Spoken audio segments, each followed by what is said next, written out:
welcome our ABC audience inside Mercedes-Benz Stadium in Atlanta. Sean McDonough, Todd Blackledge, with Molly McGrath and Todd McShay down on the field. Miami player number 3. Alabama took the opening kickoff, and Bryce Young, in his first career start, marched them right down the field. Well, it was a brilliant drive by Bryce Young. One thing we saw all possession was him adjusting protections. Evan Neal blocks the rush. Mechie gets behind the defense. That's 2 plays on this opening possession where Alabama had receivers behind the Miami defense. And you can't make those kind of mistakes against a team as good as Alabama. Some question as to whether or not Mechie was out, but he got the ball over the pylon. He is now the lead man in the wide receiver room. They have lost 4 wide receivers in the last 2 years to the first round of the NFL. 2 years ago, Henry Ruggs and Jerry Jeudy, and in this year's draft, Jalen Waddle and Devontae Smith. Fair catch called for by Mike Harley off the Will Riker kickoff. So Miami will start from its own 25, led by De'Aaron King, the 24-year-old from Manville, Texas, in the Houston area. Started his college career at Houston, 4 years there. Now in his second year at Miami. More than 10,000 career yards. When you put together passing, rushing, he was actually a starting wide receiver at the beginning of his Houston career, and a kick returner. And back off major knee surgery 8 months ago today. Injured in their bowl loss in the Cheez-It Bowl against Oklahoma State. His right knee. Remarkable quick return to action. He's never worn a brace, and he says he never will.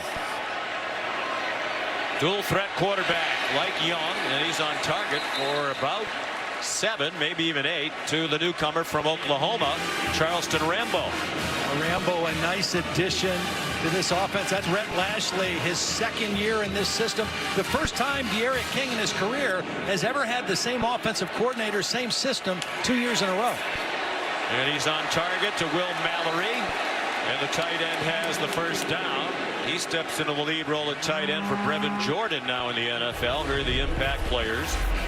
Brought to you by Chick-fil-A, and Manny Diaz says Charleston Rambo gives them something they haven't had in recent years, a deep threat who can win one-on-one matchups. That's Cameron Harris ahead for about 5. And Todd Henry To'o, a great story for Alabama, transferred from Tennessee, arrived in June. He's already a leader of that defense. Well, the defense he played in at Tennessee, Jeremy Pruitt was the coach. It was the exact same defense they run here at Alabama. Pruitt was an assistant here under Nick Saban. So he was able, with that knowledge, to come in and be a leader right away. Ball start. Offense, number 60, 5-yard penalty, second down. That's Zion Nelson, the left tackle. Rhett Lashley says he's their most talented offensive lineman. They have an experienced offensive line. That might be the old joke, though. The good news is we have every starter back, and the bad news is we have every starter back. It has been a line that has struggled in recent years. But among the group of about 159 combined starts, only Minnesota has more. Cam Harris back to the 42-yard line. The real challenge for this Miami offensive line will be the 2 outside rushers, Will Anderson, 31, and Chris Harris, number 4. Here's Cameron Harris in trouble and stacked up on 3rd down and 7. They tried to sneak in a delayed run, and Will Anderson, Phil Mathis, among those having nothing of it. There was no fooling the Alabama defense. Everybody held their ground, held their technique. Christian Harris, number 8, the linebacker, forced it back inside. And there was Will Anderson there to help. So here's a weapon. Lou Hedley, the 28-year-old from Australia. Slade Bolden back for the punt. He's standing in the sunshine. Just a small part of the field at that end, as you can see, is in the sun. The rest of it in the shade. I wonder if that caused Jamison Williams a problem on the first possession picking up the ball.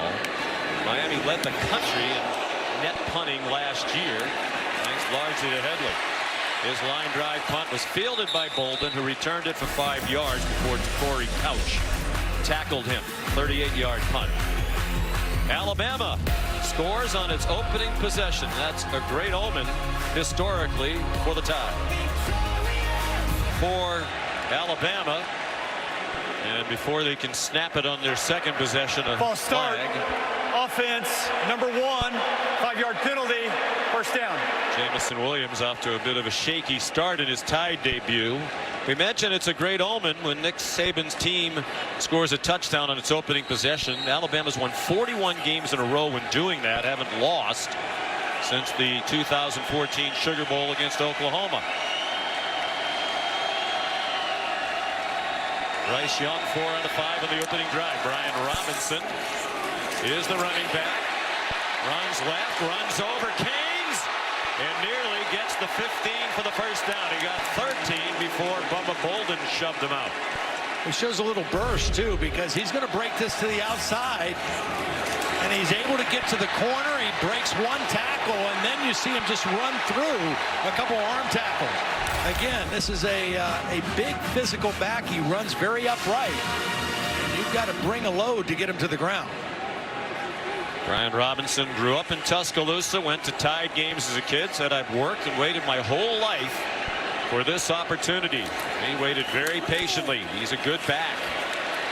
He has the first down. As a matter of fact, when we spoke with Bill O'Brien yesterday, the new offensive coordinator, he said he thinks the running back group of about 4 is very deep and talented. And what a nice start for Bill O'Brien in the spotlight. And a little different. Steve Sarkisian, the man who he took his place. Steve Sarkisian was calling plays as a coordinator on the field. Bill O'Brien up in the booth.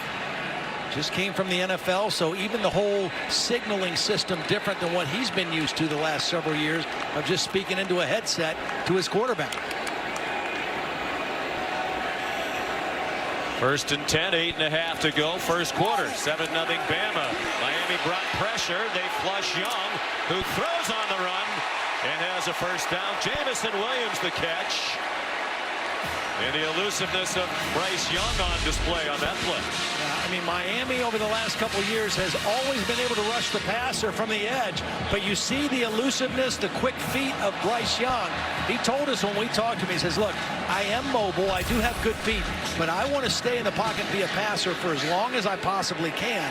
But he knew that time when to get out and make a play outside.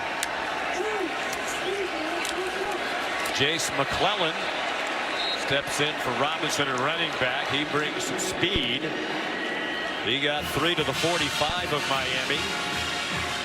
You mentioned the running backs. Bill O'Brien told us that they've got 4 guys they feel very confident with. Of course, Brian Robinson, the starter, McClellan, the next guy in. And even though they lost 3 starters off that offensive line, they still think this is a really good group. Evan Neal, the left tackle, is going to be a first round pick himself very soon.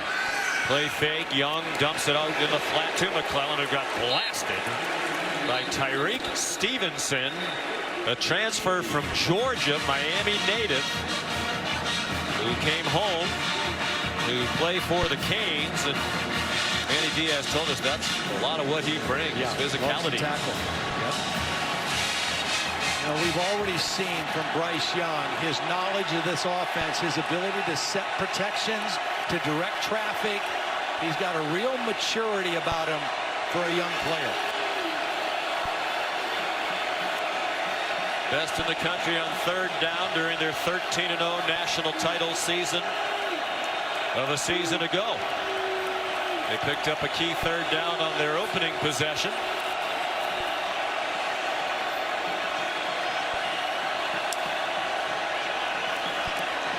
Young, all kinds of time, shovels it to McClellan, work to do, and he did it. Got the first down with 2 to spare, tackled by Takori Couch and Gilbert Frierson.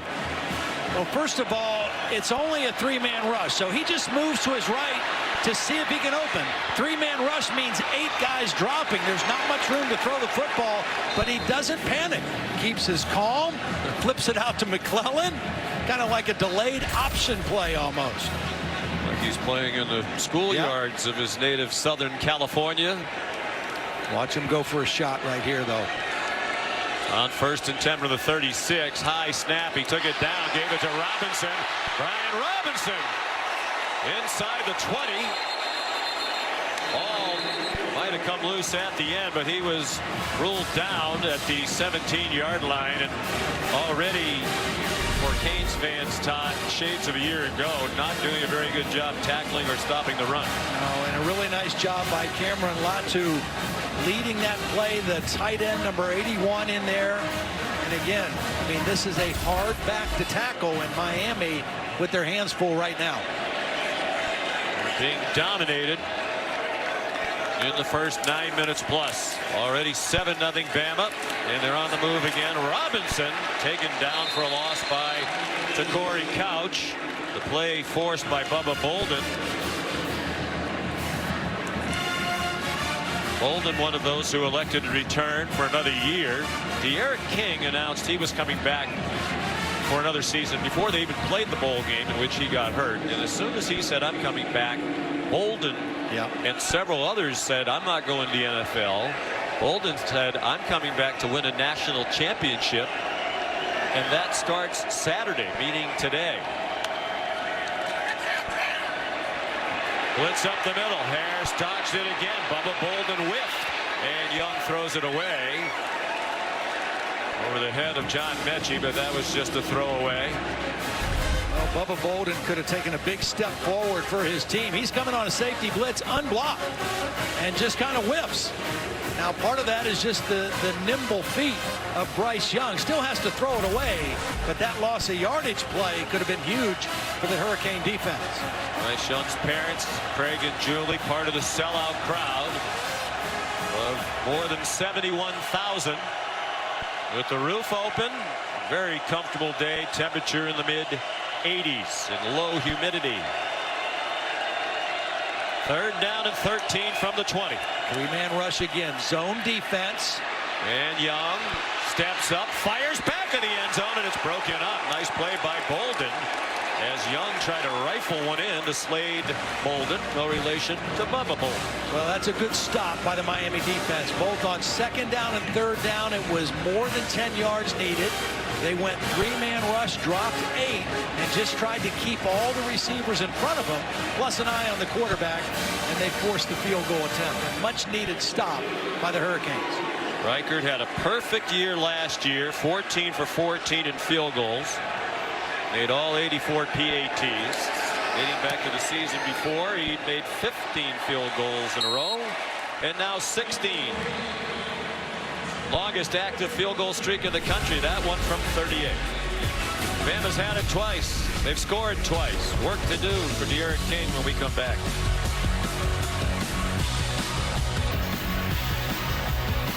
Last 2 times these teams played, they were playing for the national championship. In 1990, the Sugar Bowl, Miami won to clinch a national title for Dennis Erickson in his first year as head coach. The Tide got revenge in that memorable 93 Sugar Bowl, beating the Canes 34-13. Alabama's 12th national championship program history under the great Gene Stallings. That's one of those plays you'll never forget either, right? The strip by George Teague and Lamar Thomas. Yep. I mean, that's just one of those plays that's etched in any college football fan's memory. The 18th meeting all time between these two. Alabama leads 14-3. They haven't played since January 1st of 93. Will Reichert to kick off. It's been all tied so far. Tumbling kickoff will go through the side of the end zone. Mike Harley couldn't fetch it. Back in the studio, we say good afternoon to Kevin Negandhi. Good afternoon. Showing time now for our AT&T 5G studio update in Madison, Wisconsin, trailing in the red zone. Graham Mertz late against Penn State's defense. Yeah, Penn State playing a little robber coverage. Mertz just didn't see the robber. And then the final play of the game, again down by 6, another pick. Can't be laid across the middle, Kev. Sean, I know your partner Todd's smiling. Penn State holds on 16-10. Yeah, that was a great win. You know, slow start last year in the COVID year for Penn State. Great win on the road today. Cameron Harris in trouble on 1st down. Did well to get across the line of scrimmage. Where Christopher Allen made the tackle for Alabama. Chris Marcus Allen and Will Anderson, these two outside linebackers, they think they're going to have a special pass rush this year because of the skills of those two. Harris ran into his own man, got bounced back as he collided with Navon Donaldson. Here's Molly McGrath. Well, Sean, D'Eriq King told me he attacked rehab 2 times a day with 1 goal in mind, to be back to play in this game. He's just 8 months to the day removed from his ACL surgery. His physical therapist told me it's usually 9 to 12 months that players are ready to return to the field. And he told me he's ready to run with the football, but we're going to have to see something special from D'Eriq King today.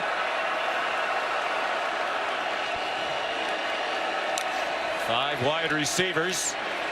King over the middle. The slant connects to Keyshawn Smith, but he's down 2 yards short of the first down.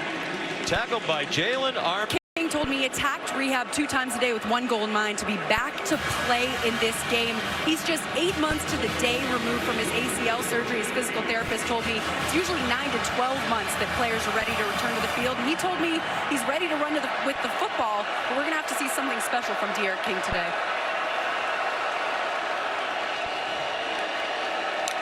Five wide receivers. King over the middle. The slant connects to Keyshawn Smith, but he's down 2 yards short of the first down. Tackled by Jalen Armour Davis, a first-year starter, a special teams player. It's usually 9 to 12 months that players are ready to return to the field. And he told me he's ready to run with the football, but we're going to have to see something special from D'Eriq King today.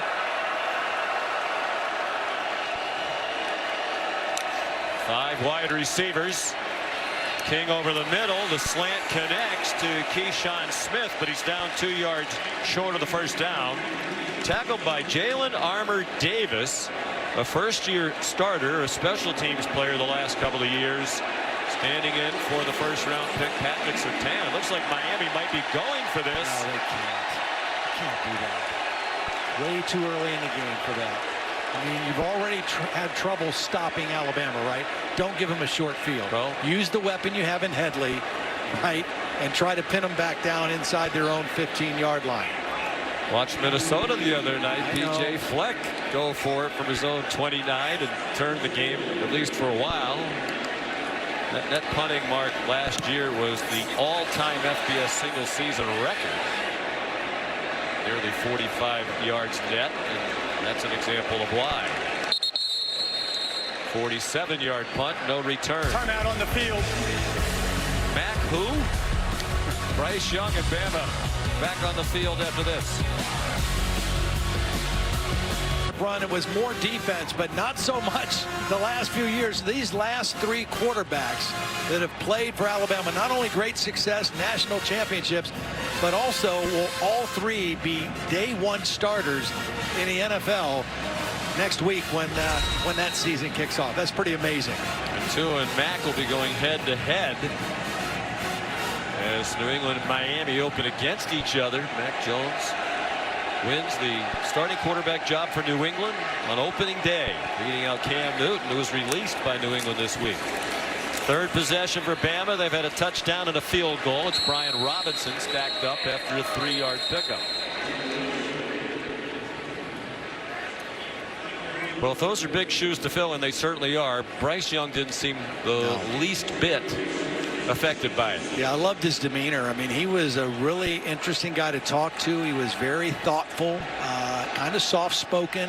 Reminded me personality-wise a little of Tua, but just like the 3 guys ahead of him and before him, just student of the game, has really embraced the work ethic and the ownership of the offense. Has room to take off running. Has the first down with about 2 to spare.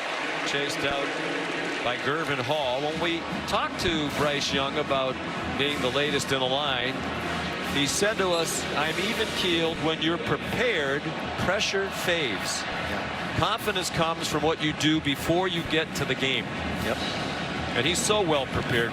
Obviously brilliantly coached by Steve Sarkisian. Now Bill O'Brien.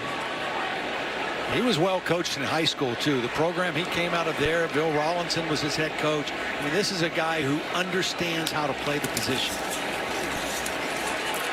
He's in trouble, and he tries to throw it away. in the direction of Cameron Latu, the tight end.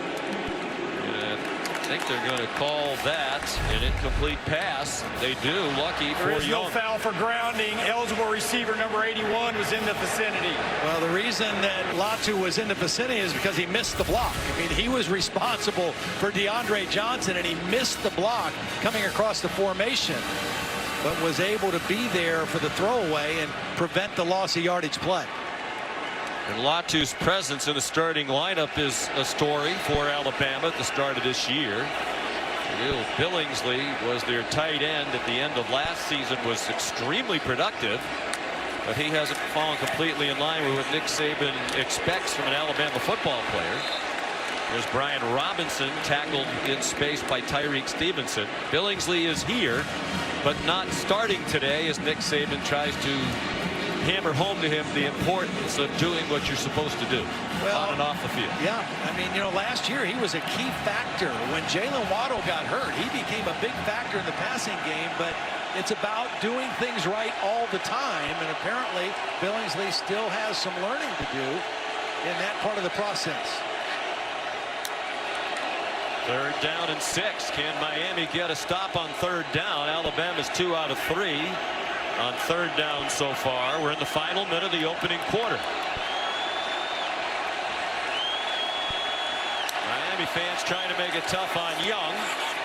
They flush him to the right. A bullet on the move and a first down to Jamison Williams, the Ohio State transfer. What a throw for a 9-yard gain. Perfect timing, and he had to do this on the run. Watch the pressure come and force him to his right. He still throws this on timing as Williams is coming out of his break for the first down. He's only 6 feet, Bryce Young, 194 pounds, but big arm, as you just saw, and you've already seen a couple of times here in this impressive opening quarter. He's 9 out of 13 for 103. Robinson crosses midfield, and here's a flag. Looked like Bradley Jennings came in with the helmet. Rod Snodgrass is the referee. This is a Big Ten officiating crew in a non-conference game, SEC versus ACC. It's actually Bolden who came in with the helmet. Personal foul. Targeting defense number 21. That play will be under further review. I thought it was more the shoulder. It's not a defenseless player because it's a running back running with the football, but any hit to the head or neck area can be targeted. No, it was helmet first. Jennings made the tackle, and then it was Bolden who came in with the helmet. Well, we're with Matt Austin again this season, and delighted that we are longtime on-the-field referee. What say you, our good friend, about your first call of the season from home? Well, thanks, Sean and Todd. I agree. This is definitely targeting. He lowers his head, hits him right in the side of his helmet with the crown of his helmet. This should be a pretty easy confirm. And it looked like when Bolden looked up and saw the replay on the screen, he knew that. Kind of dropped it. Obvious that was targeting, and Bubba Bolden, the safety, and the team leader's been ejected. That's Ed Reed, one of the great safeties of all time, college and pro football Hall of Famer, their chief of staff. Trying to comfort Bubba Bolden. He's been a great influence on Bubba. They watch a lot of film together. Cameron Kitchens, a true freshman, number 24, has taken over in his first game. Bryce Young throws incomplete. Intended for Mechie. That was an untimed down. That's the end of the first quarter. And because we just had a lengthy break, they're just going to move to the other end of the field very quickly. Ordinarily there would be a TV timeout here, but there won't be, and that gives us a chance to chat with our pal Todd McShay.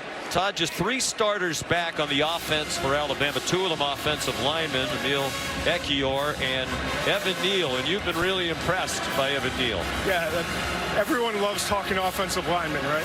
The sexy position, but Evan Neal, if you watch him in the box jump that he does, I would have probably broken my whole body. I have no idea how he does it. At 350 pounds, he's able to make that jump and spread his legs and then hold his body control. And that's why he's going to be a top 5, top 7 pick in the upcoming NFL draft. he's special. And when I talked to the opposing offensive players for Alabama, they said that it was no question who the best offensive lineman was on Alabama, and it was Neal.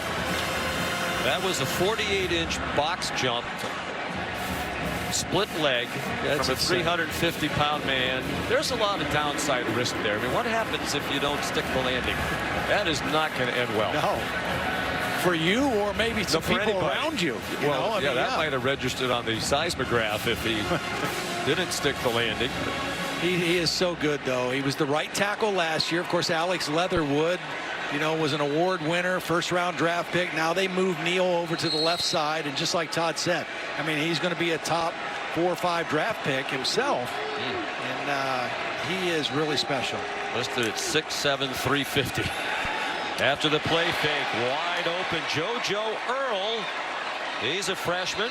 That's his first career catch, and he took it inside the 20 for a 16-yard gain. Tackled by Gervin Hall, the one remaining starting safety now for Miami.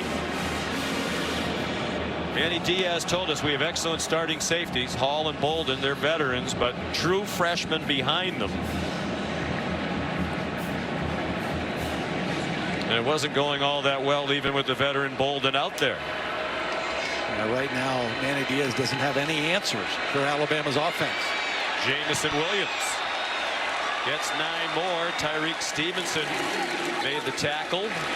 Bill O'Brien said yesterday about Williams, Ohio State must be loaded at wide receiver if that guy couldn't really get regularly into action for the Buckeyes. Well, they are. He's right about that. But this guy has been a welcome addition to Alabama's receiver room. Play fake by Young, wide open, and it's a touchdown. Alabama picking right up where it left off last year when they hammered Ohio State for the national championship. Cameron Latu, the touchdown. What a nice drive. I mean, again, Manny Diaz doesn't have any answers. They can't stop the run. If they rush 3 and drop 8, they're not making the quarterback panic. He just buys time. He dumps it off if he has to.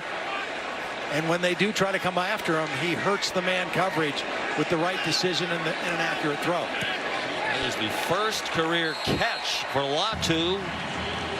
Redshirt junior from Salt Lake City, former linebacker.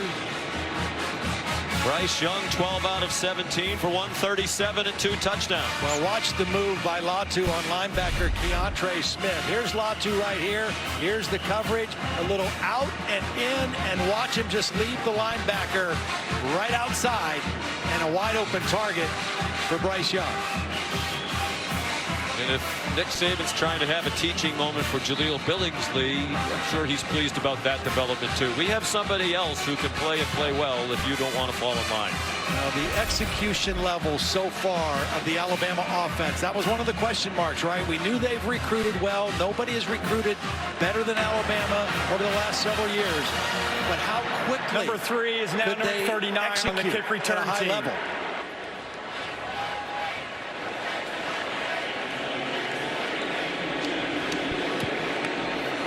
Total yardage 200 for Alabama, 30 for Miami. They've run 27 plays to 8 for the Canes. Mike Harley back deep for the kickoff. Now just the small sliver of field that is still in the sunlight. And they'll start from the 25 again. And a touchback by Will Riker. What a week 1 this is of college football. There was some action last week, of course, but that was week 0, as it's come to be known. Tonight on ABC, 7:30, a top 5 matchup, 2 national championship contenders for sure. Number 5, Georgia, and number 3, Clemson from Bank of America Stadium in Charlotte. JT Daniels at quarterback for Georgia, DJ Uiagalelei for Clemson. Yeah, that's going to be a great football game. I think Georgia with JT Daniels, if he stays healthy and plays the way he did at the end of last year, has a real chance to threaten Alabama in the SEC this year. D'Eriq King takes off running and has the first down. Second of the game for Miami. He picked up 11. That's what he gives you. I don't know that we'll see a lot of design quarterback runs out of D'Eriq King today, but those kind of plays, when things break down and he has to extend a play, Brett Lashley wants his quarterback to do that. Look out! He got hit by Chris Allen, and the ball popped out. And Phil Mathis has it for the tie. We talked about Will Anderson and Chris Allen. Here's Allen working on the right tackle skate. Recovered by the defense. He just blows right by him. You cannot block those two guys one-on-one for a long period of time. They're both collapsing the pocket. Both Allen and Anderson had a beat on the quarterback, and that one resulted in a turnover.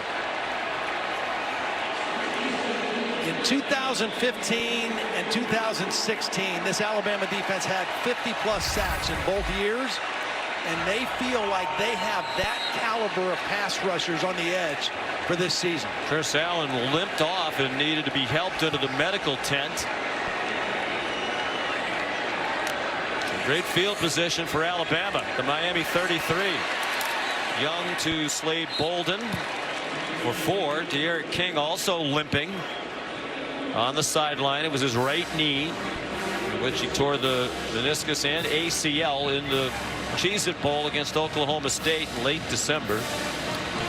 Had surgery 8 months ago today. Remarkable pace of the rehab to be ready to go. He said he's 100% and he wasn't going to think about it at all. If the play called for him to run, or the situation called for him to run, he would run. He had nowhere to run that time. Flipped to Mechie, and he got flipped to the ground. No gain. Nice play by Corey Flagg.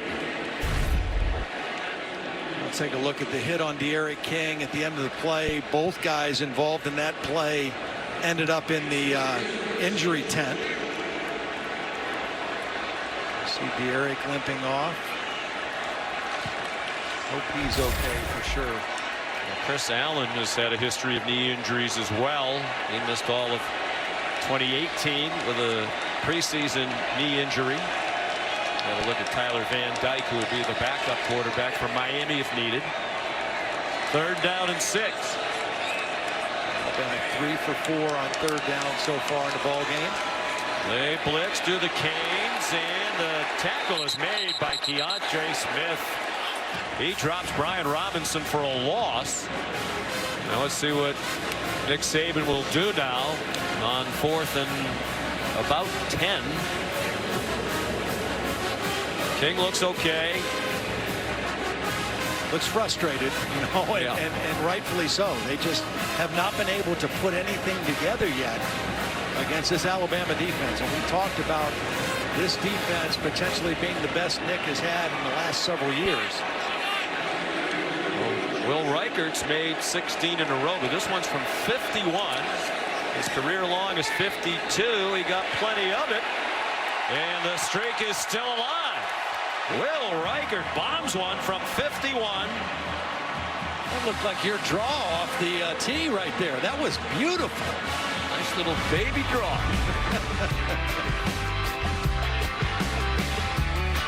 The lead goes to 20-0 for Alabama. We'll see if D'Eriq King is back in action. Every field goal and extra point made by participating universities by making a donation to that university's general scholarship fund. Thank you once again, All-State. Mike Harley hoping for a chance to return a kickoff. Alabama dominating, leading 20-0. Will Reichert will have another touchback. Here's Kevin Nagandi. Sean, let's update you. College Park, Maryland hosting West Virginia. Winston Wright Jr. Boog. He's the dynamic weapon for Neil Brown and the Mountaineers, and he's off to the races. And as usual, early in the season, the one thing lacking is tackling. No tackling by Maryland, and there we go, Kev. Hit his head on the goalpost. 98 yards. Letty Brown punched it in. Right now, 17-14 Maryland. Iowa in control at home against Indiana. Good one in Eugene between Oregon and Fresno State. Knotted up. Back to you guys. And Iowa with a big game next weekend in Des Moines against Iowa State on 1st down. Charleston Rambo caught it, got dumped for a 2-yard loss by Brian Branch. Meanwhile, Christopher Allen going to the locker room for further examination and looking despondent, understandably so. Drew Sanders, number 20, has come in for him. Experienced backup. Cameron Harris, nowhere to run. Shoved out of bounds by Brian Branch with help from Jordan Battle. Malachi Moore, these two, they list him as first and second team star. Now today, Malachi Moore is starting at safety in place of DeMarco Helms, and Brian Branch is the star, and they are two outstanding players. And on both those plays, perimeter throws stopped for 0 yardage. Good open field tackling and taking on blocks by the secondary people of Alabama so far. Miami in jeopardy of a very quick 3-and-out. King is 5 for 5 passing. Anderson got a great jump. He got a piece of King up around the face mask. D'Eriq managed to scramble for 5, but went down 5 short of the line to make, and it was Allen's stand-in, Drew Sanders, who ran him down. Boy, how quick off the ball is Will Anderson. Yeah, he's so quick, and you know, he feels like he's playing even faster now because he has more knowledge of the defense. Miami number 5 is now number 46. He gets around there, gets enough of D'Eriq King to take his eyes off of downfield and force him up into the pocket. Doesn't get the sack, but as Nick Saban likes to talk about, that is definitely affecting the quarterback. There's Lou Hedley to punt. Wow. Line drive bomb kicked on the run. Slade Bolden. Nice tackle by Corey Couch. The Chick-fil-A kickoff on ABC is brought to you by DoorDash. Get more from your neighborhood. And Marathon, driven forward. Well, Bryce Young in his first start at Alabama off to a great start. 15 of 20, 127 yards, a couple touchdowns. The skill that I'm most impressed with is his ability to move in the pocket, to feel the pressure, but never take his eyes off of downfield.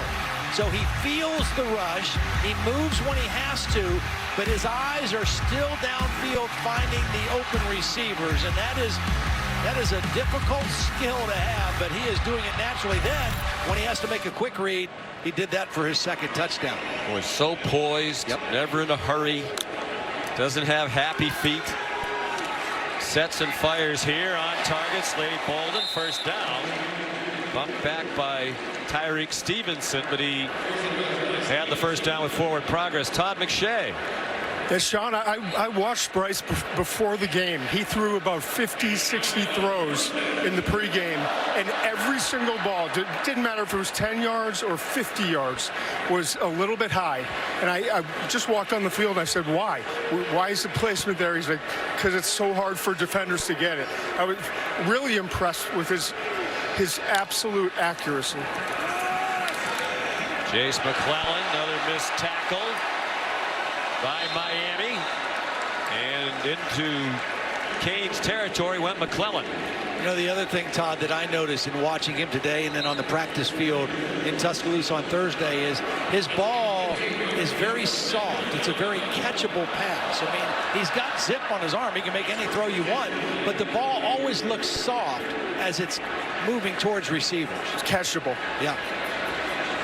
We asked Bill O'Brien, he's 6 feet tall. He said, yeah, but he doesn't get balls batted down. Finds the seams, has a pretty high release.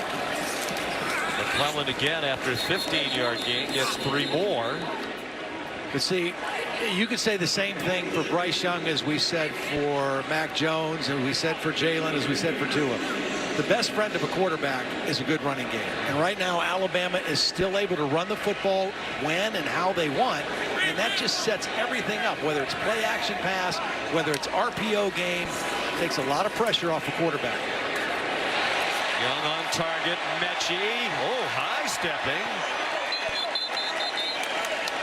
And out of bounds with another first down.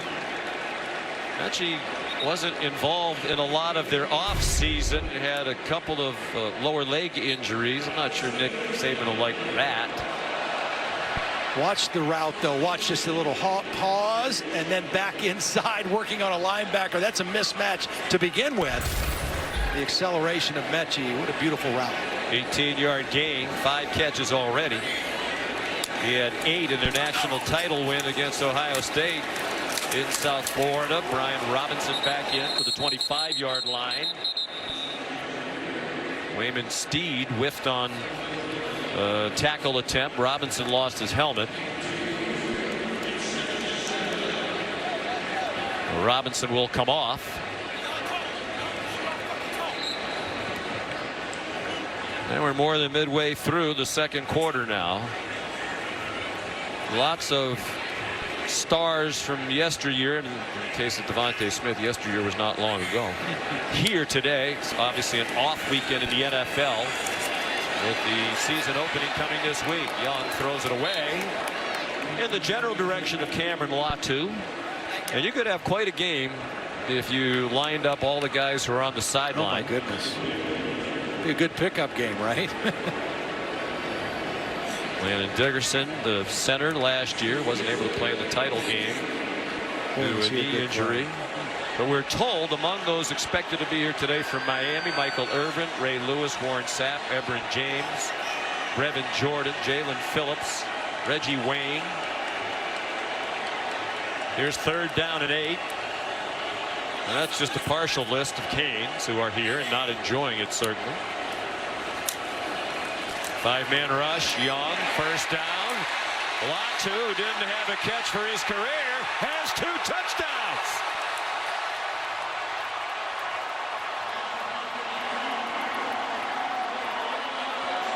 $25 yards for Cameron Latu. Well, watch Bryce Young set the protection this way. Pressure is coming from here. He calls turn protection. He gets the back over there. He steps a little bit to the right until he sees Latu open in the middle and gets him the football. Awareness, understanding, recognition, and then getting the football where he needs to on time. And one thing's for sure, if Miami does want to return to national prominence, they need to tackle better. The tackling has been dreadful here in this first half, this first quarter and a half. So Cameron Latu, who did not have a career catch coming into today, has caught 2, both for touchdowns. The extra point by Reichert made it 27-0. Trying to continue to impart a message to Jaleel Billingsley. Probably something along the lines of, we want you to be fully a part of this. But they have such a great culture there. You know, Nick told us yesterday the players really largely take care of the culture themselves. They keep each other in line. So you can't have one guy who isn't doing the same thing as everything else. There's a flag down on the kickoff. Miami might have been offside, or Alabama might have been offside. The Aflac trivia question, and it's a good one to start offside. The year. Kicking team number 40, 5-yard penalty from the touchback spot, first down. D'Eriq King is 24 years old. We want to know how many starting quarterbacks this week, week 1 in the NFL, opening day starters, are younger than he is. And by the way, he's more than 4 years older than Bryce Young. Bryce Young just turned 20 in July. Donald Chaney at running back. Quick pop, gets 6. The answer is 6. Including each of the last 3 starting quarterbacks at Alabama who've already gone on to the NFL. Jalen Hurts, Tua Tagovailoa, and Mac Jones. He's also older, as you saw, than Justin Herbert. And there are 5 24-year-olds. Zach Wilson, obviously, is going to make his debut for the Jets. Trevor Lawrence for the Jags. He's the youngest. But also 24 are Sam Darnold, Lamar Jackson, Joe Burrow, Daniel Jones, and Kyler Murray. He's older than 6 and just slightly younger than 5 others.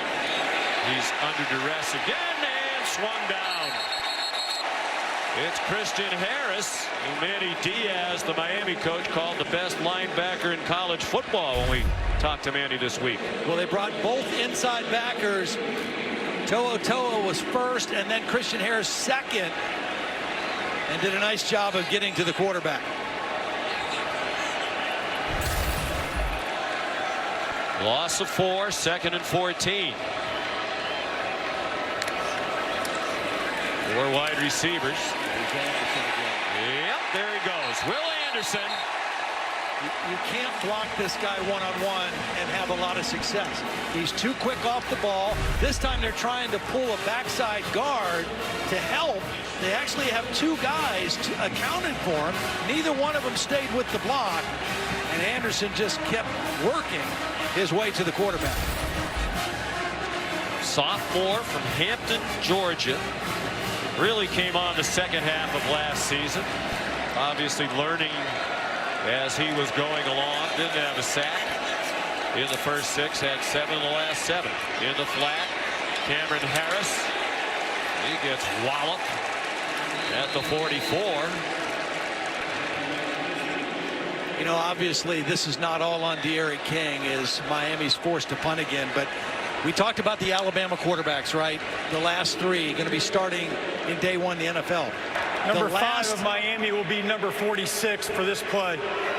The last Miami quarterback to start an NFL game, former Hurricane, was Ken Dorsey, all the way back in December of 2008 for the Cleveland Browns in a 14-0 loss to the Bengals. Dorsey's now 40 years old, and he's the passing game coordinator for the Buffalo Bills. It's been a long time since Miami has had that kind of quarterback. They used to have a ton. Lou Hedley, the punt. There is a flag down. Irvin Hall interfered with Slade Bolden, it seemed.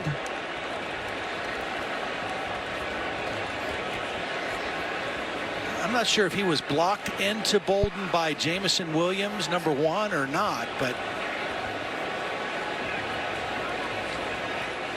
Miami was in position to really down the ball deep inside the 5-yard line.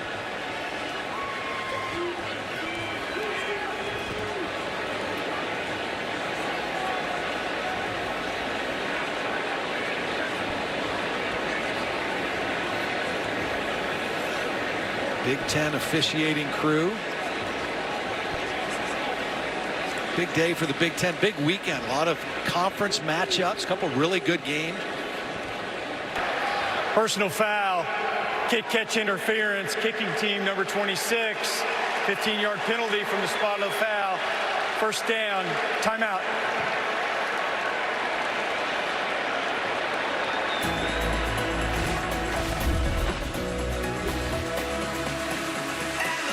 .402 to go in the first half. You're watching the Chick-fil-A kickoff game on ABC.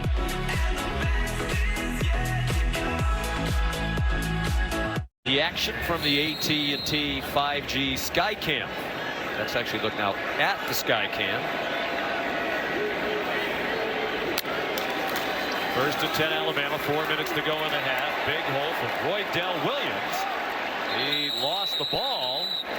And I believe they're going to rule him down, and they do after an 8-yard gain.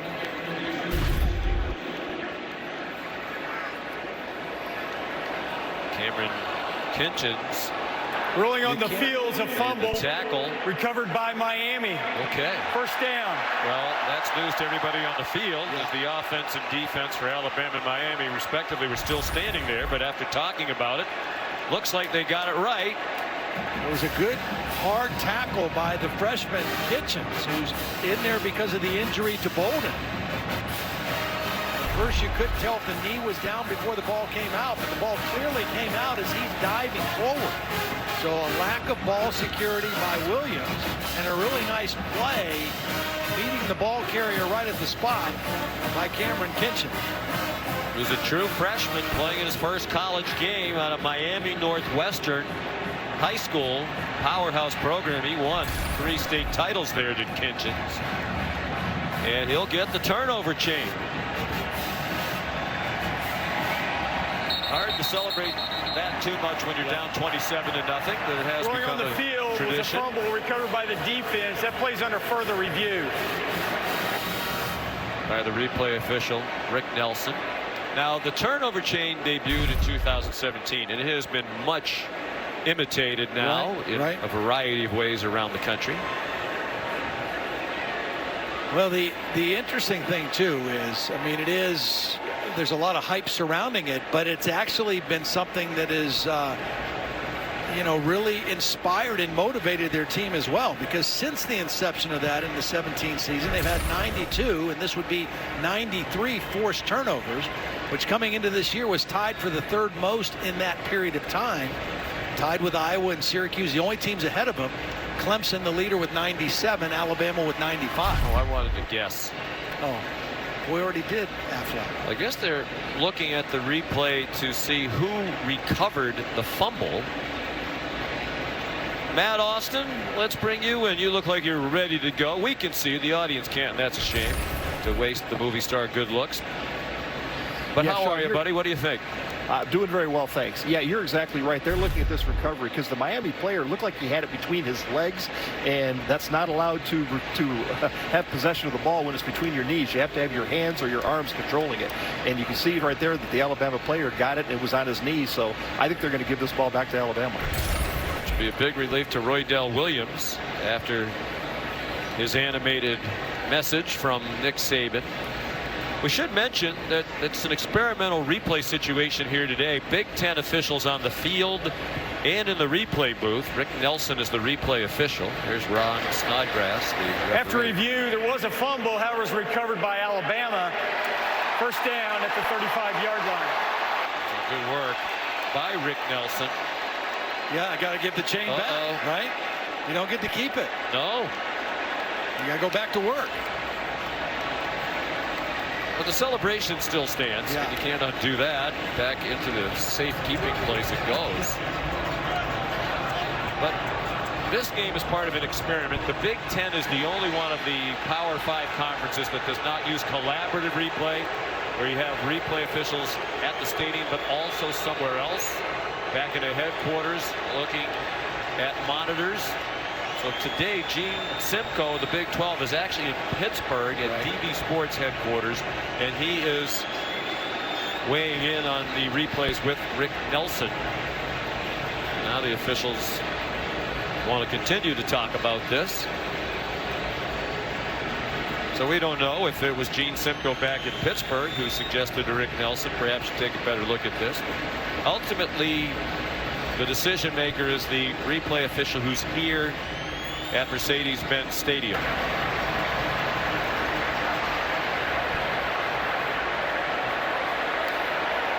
Okay, the down will be second down. Second down. That's what they're trying to clarify. Second down and probably where to place the ball. Well, because it was not a change of possession, right? Because Miami was ruled to have never recovered the ball. Matt Austin at his lovely home, nodding his head in agreement with you, Todd. That's a tough break for Miami. I mean, in a game where they have had little to nothing go their way, a turnover there, getting a short field right before halftime could have been at least something to salvage this first half for the Hurricanes. Roydell Williams, the sophomore, breathes a sigh of relief. Bryce Young off quickly to Javon Baker.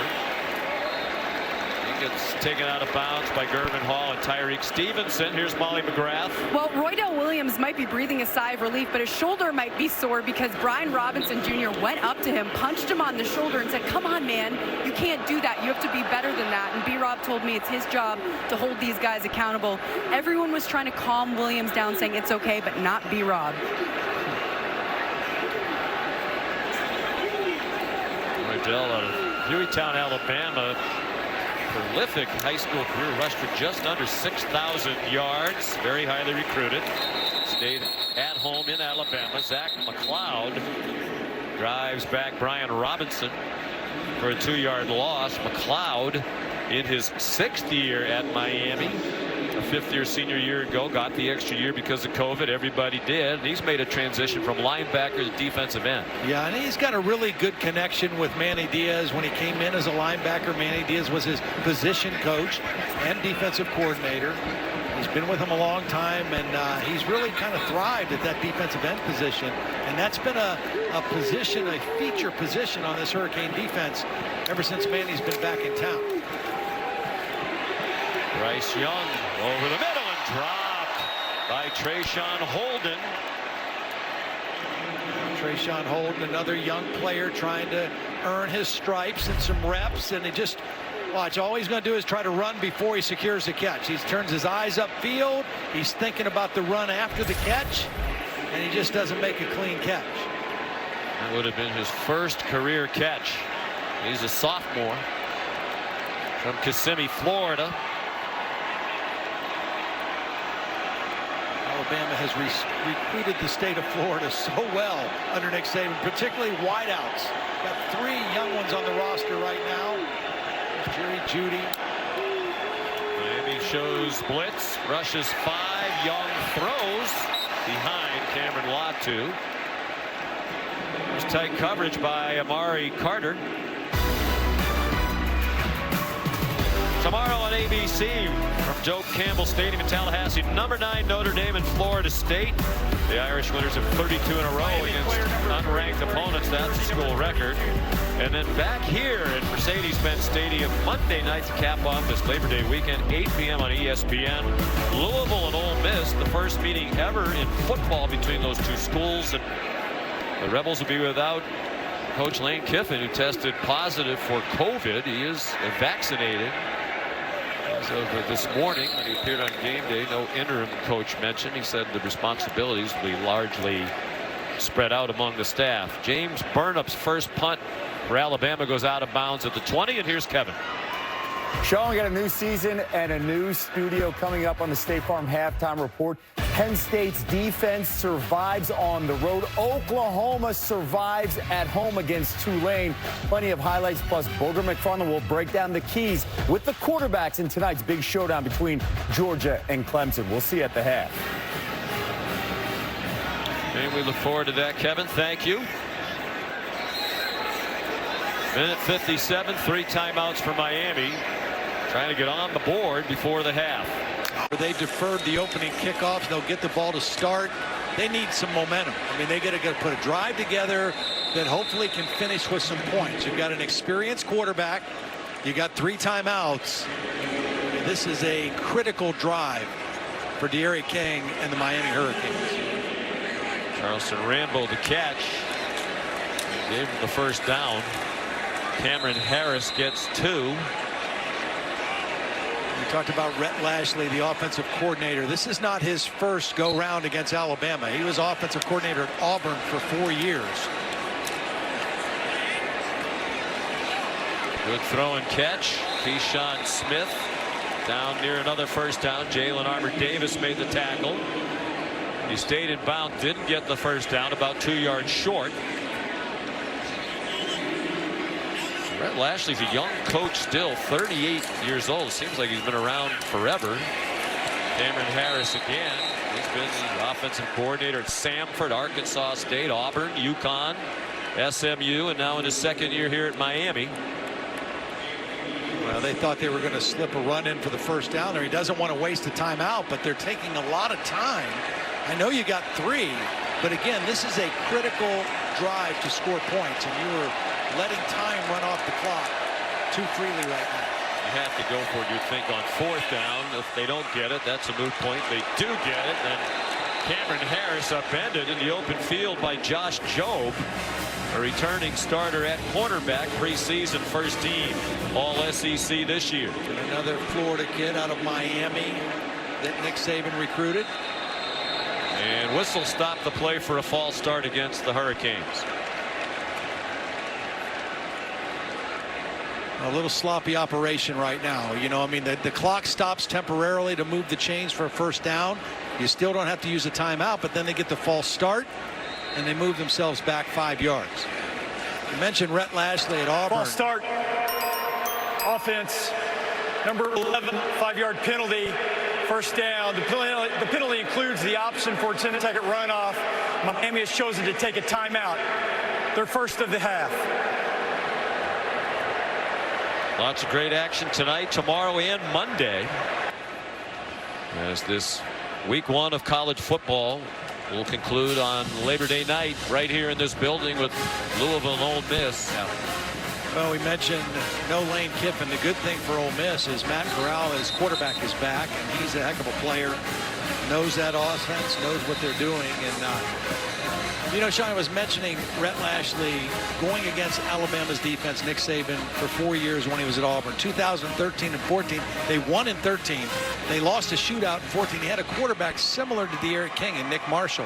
However, the next 2 years, 15 and 16, he did not have that kind of quarterback. And they had the kind of offensive output that, unfortunately, he's suffering today. 82 yards of total offense in the first half so far against Alabama. De'Aaron King throws it away. There's no question. King's a very talented guy. Yeah. You talked about the lack of quality quarterbacks in their program in recent years. He's an excellent quarterback. But even though this offensive line is experienced, they're getting manhandled. Right. By Alabama. Well, and again, at the top of the show, we talked about where's the strength of Alabama. Now, the offense has been better today than we thought they might be. The defense has been what we expected. A dominant defensive front led by Will Anderson. Chris Allen left the game earlier. We don't know his status. Throw behind Mike Harley. It'll be 3rd down and 15, 25 seconds to go until the half. Under Nick Saban, when leading by 7 or more at the half, Alabama is 134 and 4. That's 97% of the time when they're up by 7 or more at the half, they win. You got to get half the yardage here if you're De'Aaron King. I mean, you've got to go for it on 4th down, but you don't want to be 4th and 15. Pressure from King's left.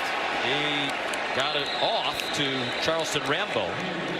You know, they said they were going to try to take some deep shots, several of them to Charleston Rambo, but they can't block well enough to have the time to do that. I mean, that wasn't even a blitz. It was an extra rusher, but it was only 4 rushers. But that time, Brian Branch was there. It kind of fooled the offensive line. It wasn't an overload blitz, but De'Aaron King had to get rid of the football before he wanted to because pressure was there. Miami will go for it from its own 45 on 4th down and 10 with 20 to go in the half. King giving a nice pocket that time, and a beautiful throw and catch by Keyshawn Smith. 1st down, 35-yard line. And there's no question, if you give De'Aaron King time, if you give him a pocket, he can make those throws. He's Charge he's an timeout, outstanding Miami. Their passer. second. This is a 30-second timeout.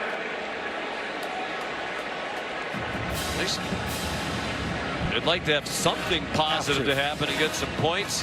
Andy Borregales, true freshman, hoping he gets a chance to try his first field goal as a Miami Hurricane. He has a strong leg like his brother Jose, who was their kicker last year and won the Lou Groza Award as the best kicker in the country. He had an excellent training camp with the Tampa Bay Buccaneers. Jose will be kicking for somebody in the NFL. Right now, you wonder who can step up and make a play for Miami. Is it going to be Rambo? Is it going to be Mallory, who only has 1 catch? I mean, coming into the ballgame, we thought Will Mallory, who's right here, would be a matchup issue in favor of Miami. They've not been able to get him the football. He has 1 catch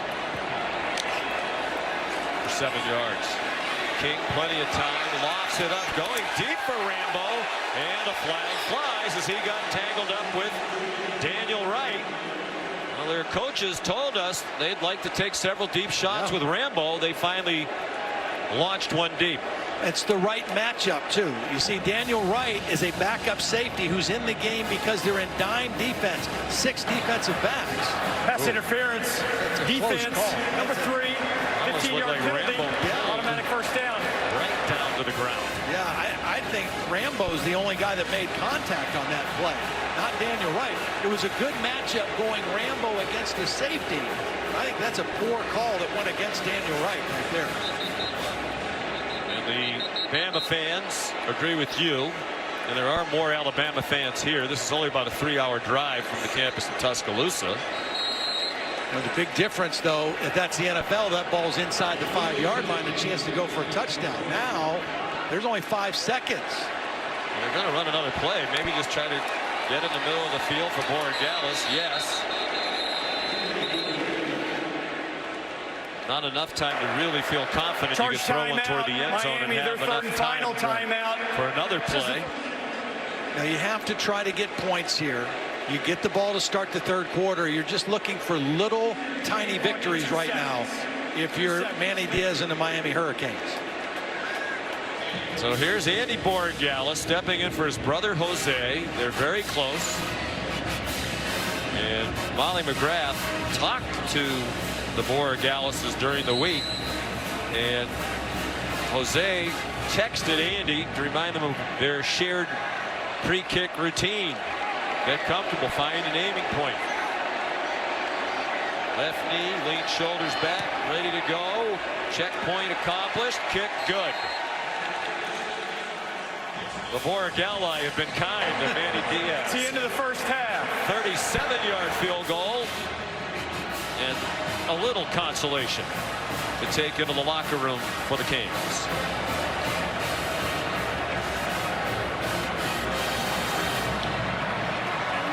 Our score at halftime is Alabama 27, Miami 3. The State Farm halftime report after this message. You're watching the Chick-fil-A kickoff game from Mercedes-Benz Stadium in downtown Atlanta, Georgia. The defending national champions, the Alabama Crimson Tide, preseason #1. Looking very much like the best team in the country, with Bryce Young making his first career start.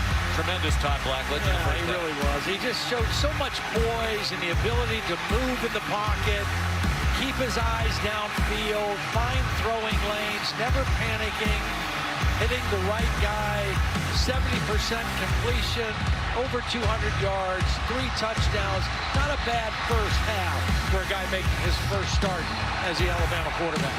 It's a history-making first start. And he threw 3 touchdown passes in the first half. The only other Alabama quarterbacks to throw 3 TD passes in their first career start, Joe Namath and Mac Jones.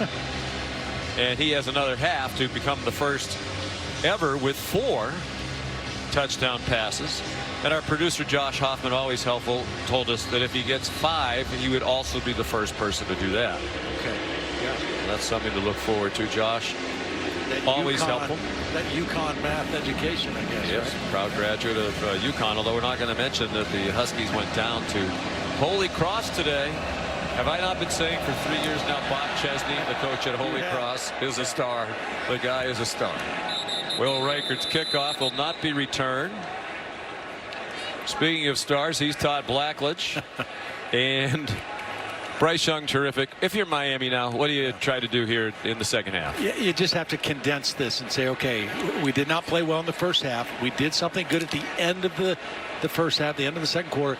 Now we just have to try to put some things together, build some building blocks, some positive pieces for the rest of our season. You know, because again, when we talk to Manny Diaz, they talk so much about, you know, are we ready to play our best game on this kind of a stage? We haven't done that yet. Well, no, they were not ready in the first half to play their best on this stage.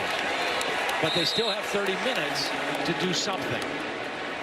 Christian Harris, the tackle to dump Mike Harley for a loss. D'Eriq King is now 12 out of 13 passing, but for just 76 yards.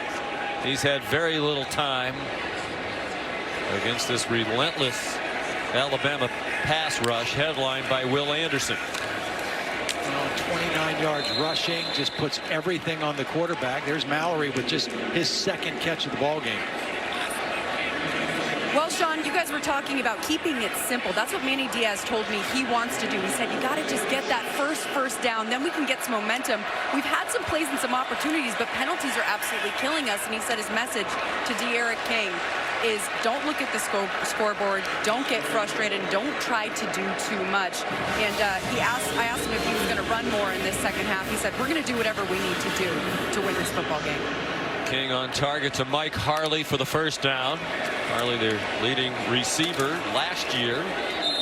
There's Charleston Rambo out near the 40-yard line. Will Anderson there. We talked to Will Anderson, Todd, the other day. He said, I view myself as a complete player. I'm not just a pass rusher. He worked hard in the offseason to be better in pass coverage and in space. And against the run. And that's what we saw right there. I mean, perfect technique, just riding the block down, keeping his hands free, and then there to wrap up the ball carrier. If you want to be a complete player, it's all of that. You know, when he was just a defensive end in high school, so he had the pass rush piece down, but it's the coverage piece. It's the other things of being an outside linebacker in this defense that requires more from him, and he's answering that. Started every game last year for Alabama as a true freshman. Nice throw, nice catch. Harley lost his helmet as he was tackled, but he has the first down to the Alabama 44-yard line. And this is exactly what you want if you're Miami. Come out of the locker room, get some momentum, make some plays, piece some positive things together. D'Eriq King's got him on the Alabama side of the 50-yard line now to start the third quarter. 16 out of 17 for the game with the 5 for 5 on this drive.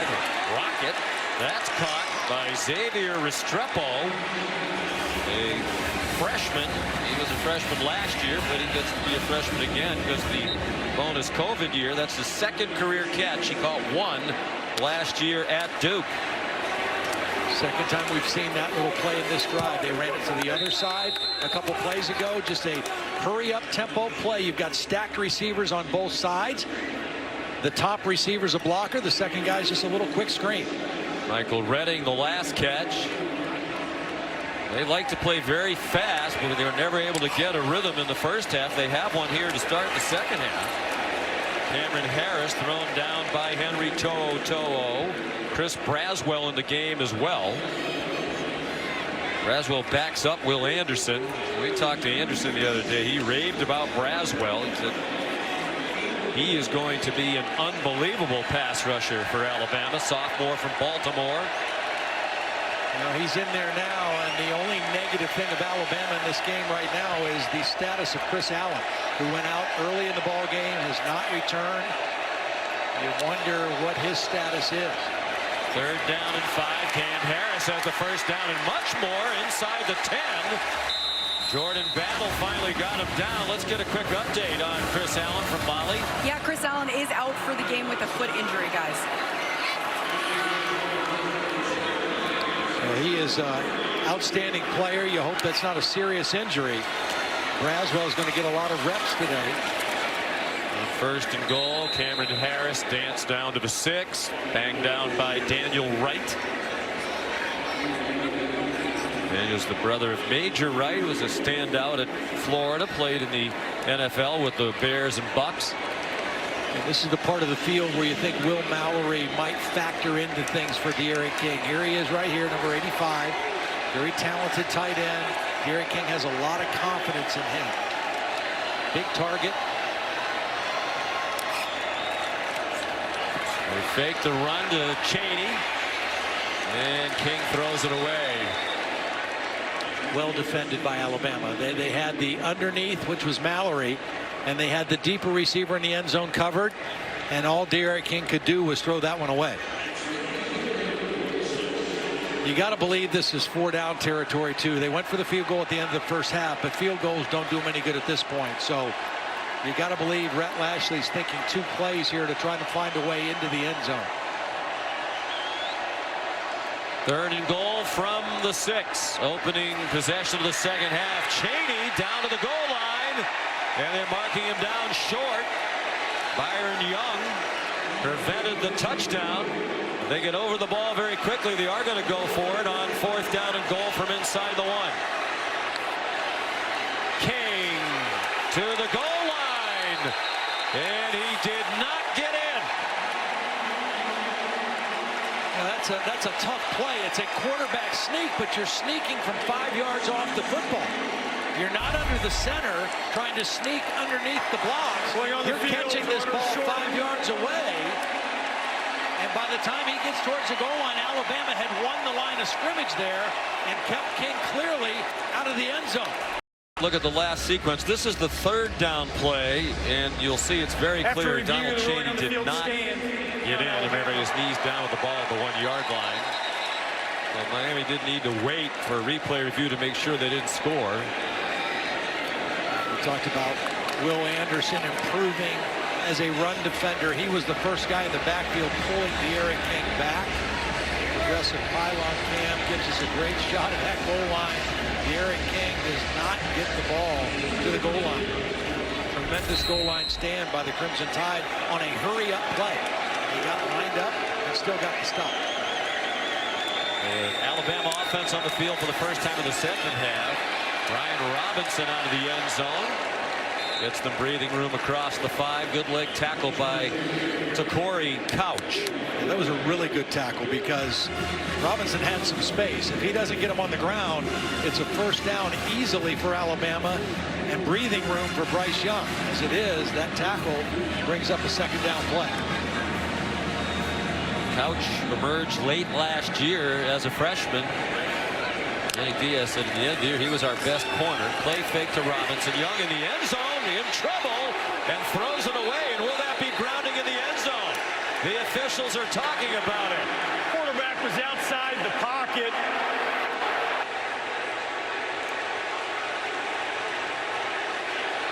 They want a safety on the Miami sideline. The officials are going to talk about it. Yeah, I'm sitting there looking at it. He definitely looked like he did get outside the tackle box. It was a delayed blitz by the linebacker from Miami that forced him out of the pocket. Nice defensive call of pressure by Manny Diaz as we wait for this decision. The quarterback was outside the pocket, and the ball went beyond the line of scrimmage. There is no foul for grounding. Yeah. Third down. I think the discussion was, did the ball cross the line of scrimmage? Because he clearly was outside the box. But watch the delayed rush by Corey Flagg, number 11. He slips in there untouched. They force him out. The ball did get across the line of scrimmage, too. The line of scrimmage, the 6. Outside the pocket, and does the ball get across the line of scrimmage? Both were true, so no penalty. I want to bring in Matt Austin, if we can, after this play to ask a question about mechanics of officiating. Young back in the end zone again on 3rd and 5. That question might have to wait because there goes Jameson Williams to the house. Touchdown, Alabama.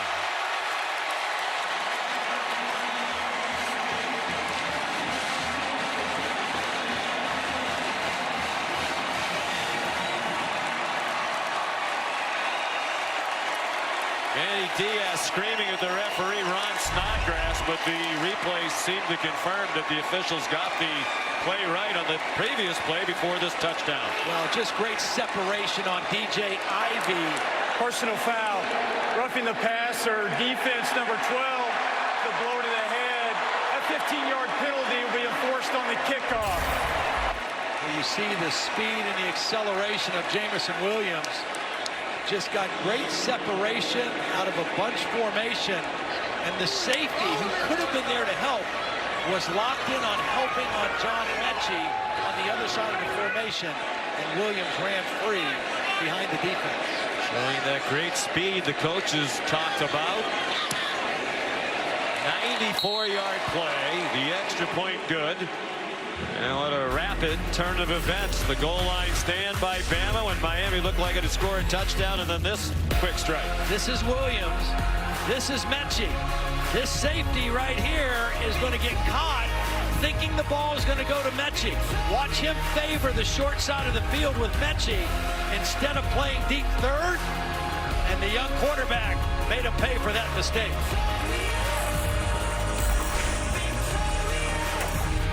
Roof open with an eye toward COVID precautions. Fans in the seating area is not required to wear masks with the roof open. Just think about what just happened. You saw Right, Miami gets the ball to start the third quarter. They have a great drive. They come up short on third down. They go for it on fourth. They get stuck. Now they've got them stopped, 3rd and 5, and they give up a long touchdown pass. What a turnaround in a short amount of time that stole any momentum Miami had and gave it right back to Alabama. Kickoff from the 50 because of the roughing the passer penalty on the 4th touchdown of the day thrown by Bryce Young. So he is the record setter all by himself now. The Alabama record for quarterback touchdown passes in a debut, 4 by Bryce Young. Not shattering. I guess it is sort of shattering the previous record set by Joe Namath and Matt Jones. A lot of football left. 9.5 to go, third quarter. On the run, King, and it's dropped by Xavier Restrepo. If you're going to get hit hard, you might as well catch it. Brian Branch was there for Alabama. The reason he was open is because De'Aaron King showed run. He was making that look like a quarterback sweep, which is a play that Miami runs with De'Aaron King. And then he loaded up to throw the football at the last minute. Injured defensive player. That's a ball that Restrepo needs to come down with. Looks like Brian Branch is cramping. It'll give us a chance to remind you what's coming up next. Probably one of the great first weekend, week 1 games in the history of college football. Number 5 Georgia, number 3 Clemson from Charlotte. First meeting between those two since they split a home-and-home series back in 2013 and 2014. That's a neutral site. Athens about 194 miles away. Clemson 135 miles from Charlotte. You know, it's pretty clear. It's been clear the last few years in college football that there are 3 teams that kind of have been a little bit above everybody. Alabama and Clemson, 2 of them. Ohio State, a 3rd one. Oklahoma is kind of right there, knocking at the door, and I think Georgia is the next one close to that. Take a look at the last 5 seasons, what those 4 teams have done, both in the wins, the college football playoff appearances, the national championships, and the fact that in all of those seasons, the most games they ever lost was 2. So there are no bad years, even though a 2-loss season in Alabama might be looked at as a really bad year. Well, Georgia's the one who seems to be kind of poised to join that group, and they just can't quite get there. They're exceedingly close. Maybe this is the year. Throwing to traffic, batted around and intercepted by Malachi Moore. And there is a flag down at the 34-yard line.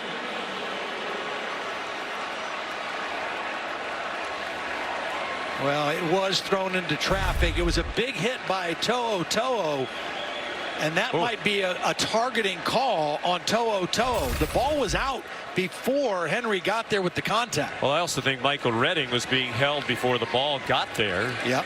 After the interception, illegal block in the back, intercepting team number 28, 10-yard penalty from the spot of the foul. First down, Alabama.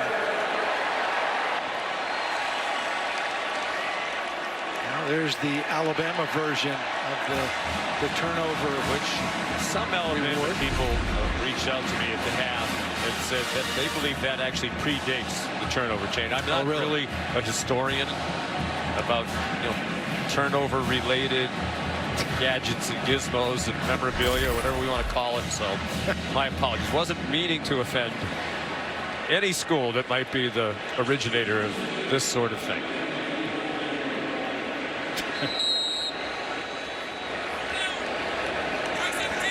Do I have to read card 99? That was enough of an apology, was it, for anybody who might have been bothered? There's Javon Baker. I do want to go back to the sequence that you talked about when Miami didn't score, and then they thought there was a safety, and the officials talked about it, and they never did rule it a safety. They, from the very beginning, said it's an incomplete pass, but Manny Diaz lost his mind and was screaming at Ron Snodgrass after the long touchdown by Alabama, basically saying that's on you. But they had a 3rd down play deep in Alabama's territory, and they've not stopped him yet. I mean, Alabama's 5 of 8 on 3rd down today. Miami can't get off the field defensively. That's been the problem for them. Well, I wanted to ask Matt Austin a question at the time, and then there was the touchdown. There's an incomplete pass. Matt, it was pretty clear. They have the O-to-O communication headsets, all the officials on the field, where they can all talk to each other. In a situation like that, there might be a question about, is he out of the pocket? Did the ball go past the line of scrimmage? Can the replay official be in on that conversation without it really being an official replay stoppage? Well, the quarterback being out of the pocket, that's 100% the referee's call, and technically he's not supposed to get help. Let's face it, if he's looking at something else and he needs help, hey, was he outside the pocket? I'm sure they've gotten help in the past. As far as the ball crossing the line of scrimmage, normally the line of scrimmage officials will handle that 100%. But again, anytime a ball crossing the line of scrimmage, that's reviewable. And certainly the communicator up in the booth will just call down, yes, the ball crossed the line of scrimmage. We don't need to have an official replay. All right, Matt, thank you. Mike Conlon is the communicator for the replay booth today. Trey Sanders, now one of 4 running backs who's carried the ball. All 4 they anticipated playing have had a carry. Gervin Hall made the stop, and Alabama continues on the move. 1st and 10 at the Miami 29, leading 34-3. Here comes Jaleel Billingsley for the first time in the game. And Cameron Latu has had 2 touchdown receptions today. The first 2 catches of his career. Comes off the field.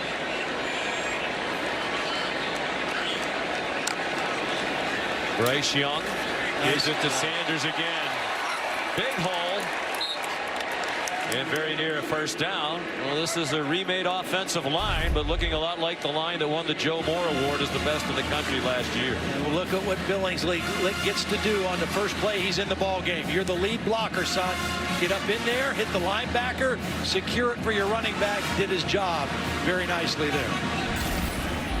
He certainly looks the part. 6'4", 230 tight end, junior from Chicago, their first player from Illinois since the late 90s. Came up just short of the first down. Sanders again. Trey Sanders again. Touchdown again. 20 yards.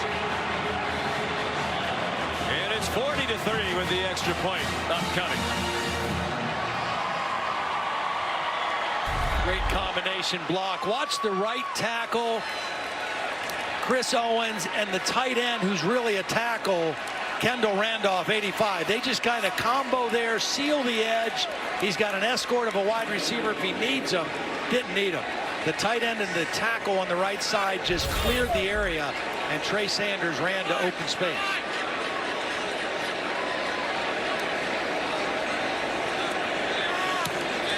Reichard still perfect.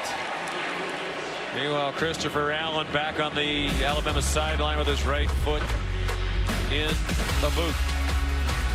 Trey Sanders, sophomore from Florida, with the touchdown. It's 41-3.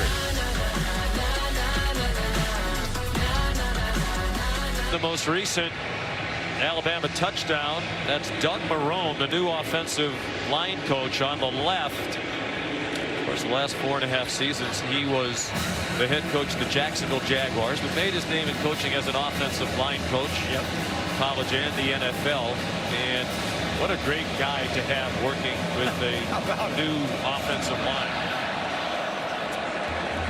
How about the fact that you have 3 former NFL head coaches on the same college staff? It's unbelievable. At Alabama. We have asked a lot of research people. Nobody can confirm if this is the first time that's happened, but you have to think it is. Of course, Nick Saban, 2 years as head coach of the Miami Dolphins. Bill O'Brien just arrived after 7 years with the Houston Texans. And Doug Marrone, former Syracuse head coach, also the head coach of the Buffalo Bills and the Jacksonville Jaguars. And that's unbelievable. Bill O'Brien and Doug Marrone are the best of friends and have been for a long time. They got to know each other here in Atlanta in the late 90s when they worked together as assistants on the Georgia Tech staff, led by George O'Leary, Charleston Rambo, who runs out of bounds. And when Bill O'Brien got hired, Alabama was looking for an offensive line coach because Kyle Flood, who had that job last year, went to Texas with Steve Sarkisian. Here's Donald Chaney, looks to have the first down. So Bill O'Brien said, well, Doug Marrone's a great offensive line coach. Nick Saban said, you think he'd do it? Bill said, I'll ask him. So here they are back together again. In the case of Bill O'Brien, he's been the offensive coordinator now for the greatest college coach of all time, Nick Saban, if you go by national championships won. Certainly he's in the conversation as among the greatest. And of course, Bill O'Brien was the offensive coordinator for Bill Belichick, who many believe is the greatest NFL coach of all time. And Coach O'Brien said he's really proud of that. Long ball for Restrepo, looking for a flag, and he's going to get it seems, with Malachi Moore running in coverage.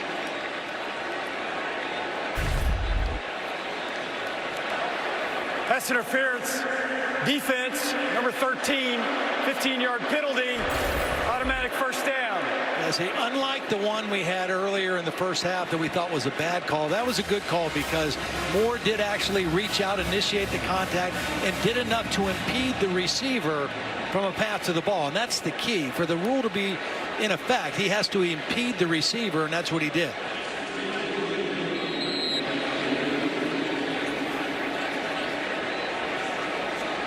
That last kickoff for the touchback was off the foot of Jack Martin. He was right to the rest. He's a transfer from Troy. Made a good impression in camp. Charleston Rambo now to the 40-yard line.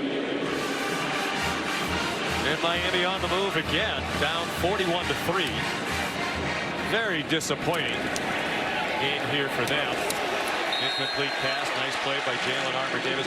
When we spoke to Manny Diaz during the week, Todd, he said, certainly we want to win.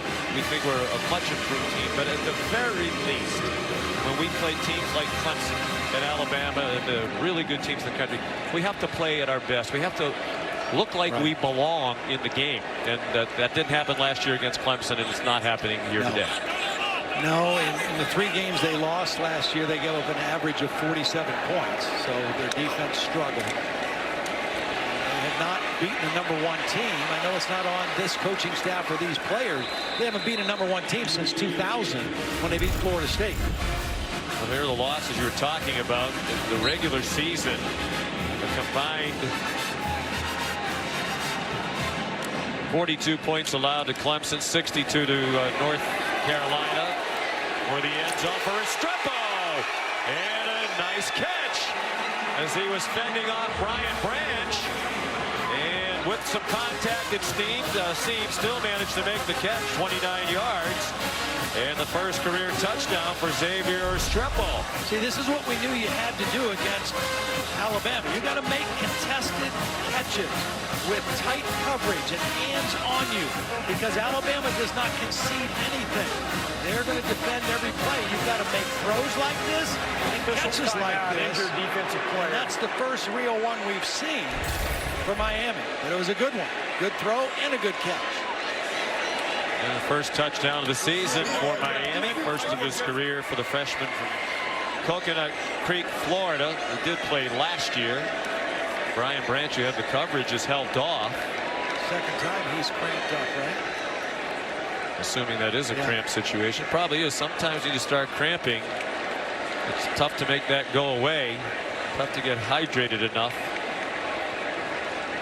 D'Eriq King throws a touchdown pass, 29 yards. He's 21 for 26 for 168.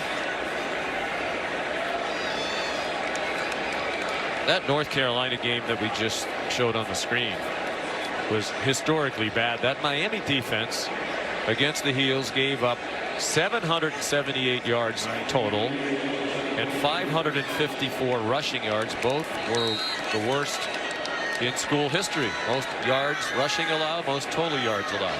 Javonte Williams and Michael Carter, the 2 running backs North Carolina had last year, both not there now. Robert Gillespie is the running back coach at Alabama right now. He was the running back coach at North Carolina a year ago. Got a pretty good group to work with this year too. Andy Borregales, the extra point, and it's 41-10. Looked like the Tar Heels missed those running backs last night. There's Molly McGrath. Well, Sean, September signifies the beginning of college football, but it also signifies Childhood Cancer Awareness Month. And this is very near and dear to the people at the Peach Bowl after their VP of Sales, Benji Hollis, lost his 6-year-old daughter to cancer. Now, Anna Charles Hollis inspired a $20 million donation in the Peach Bowl Legacy Fund is sponsoring 5 ongoing clinical trials for pediatric cancer research. And here tonight are the Hollis family and the doctors whose research will save so many lives. And Anna Charles's father, Benji, told me he's honored that her life is continuing to have an impact. Sean. It's a wonderful legacy. Incredibly sad.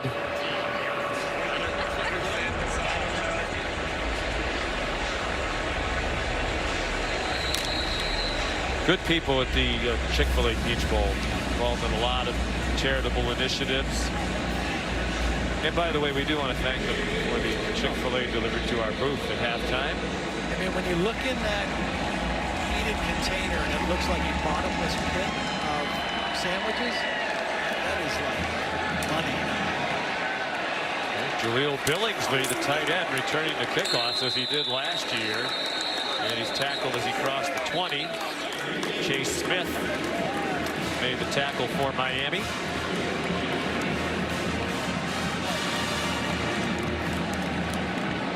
Actually, it's Michael Parrott. They have 2 41s. When we are the czars of college football, duplicate numbers will go away. You don't have more than 100 players out there. You're 99 possibilities. Let's just give everybody their own number. We'll continue to parrot that until it happens. See what we did there? Apparently not. If the guy got a jersey with a triple-digit number on, he would be in the transfer portal pretty quickly. John Mechie knocked out of bounds after a gain of about 3. But Bryce Young, not only the record, Todd, for touchdown passes in a debut, but also the record for most yards passing in a debut as Alabama quarterback, up to 304 now, with 4 touchdowns, no interceptions, 22 out of 32 passing. You know, we talked about Bill O'Brien taking the place of Steve Sarkisian. We talked about Doug Marrone.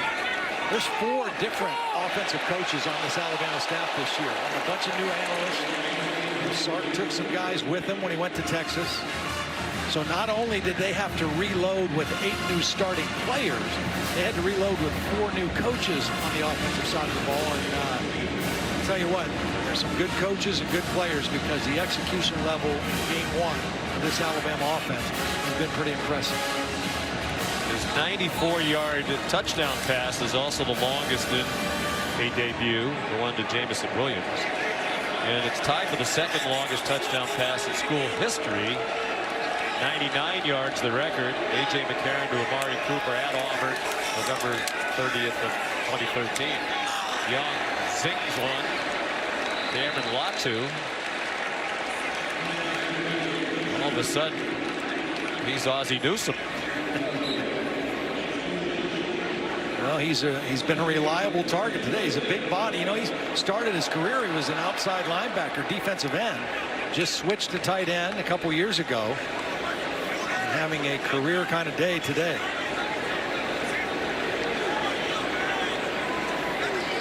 That's his first career catch that didn't go for a touchdown. Brian Robinson, a good tackle by Gervin Hall, a junior from West Palm Beach. He had a great camp, according to Manny Diaz. Remember, Bubba Bolden, one of their real outstanding players, has been out of the ball game since early with the targeting foul that resulted in him being disqualified. I miss his presence for sure. Gervin were veteran safeties. There's Bubba Bolden in street play. Young got hit. The ball's loose, and it's recovered by Miami. Chance Williams, back up defensive end, knocked it out, and Jordan Miller, tackle, recovered. A little inside stunt. Watch this guy right here come inside and then up into the pocket. There's also pressure here, but it's the inside stunt that doesn't get picked up and results in the fumble on the hit on Bryce Young. Well-designed stunt. Ball is out. His arm did not appear to be coming forward. So they'll get the turnover chain. This time it's going to stick. They thought they had a turnover earlier. Got turned over on a replay review, correctly so. But this time Miller the recovery. Chance Williams, the freshman, they think has a huge upside. Made his presence felt. Out wide to Keyshawn Smith. Broke a tackle. Finally got taken down by Justin Boygby.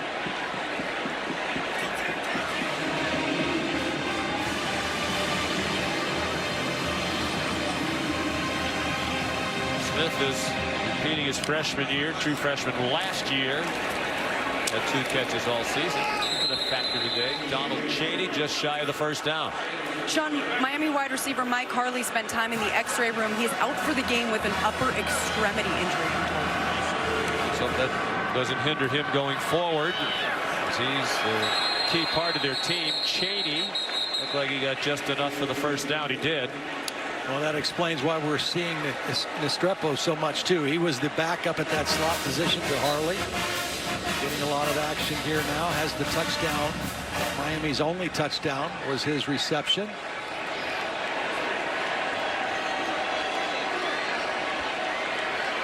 Rambo went in motion.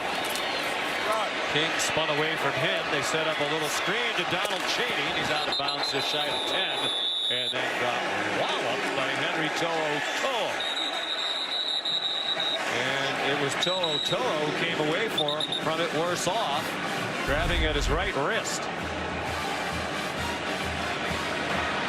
Officials timeout, injured offensive player.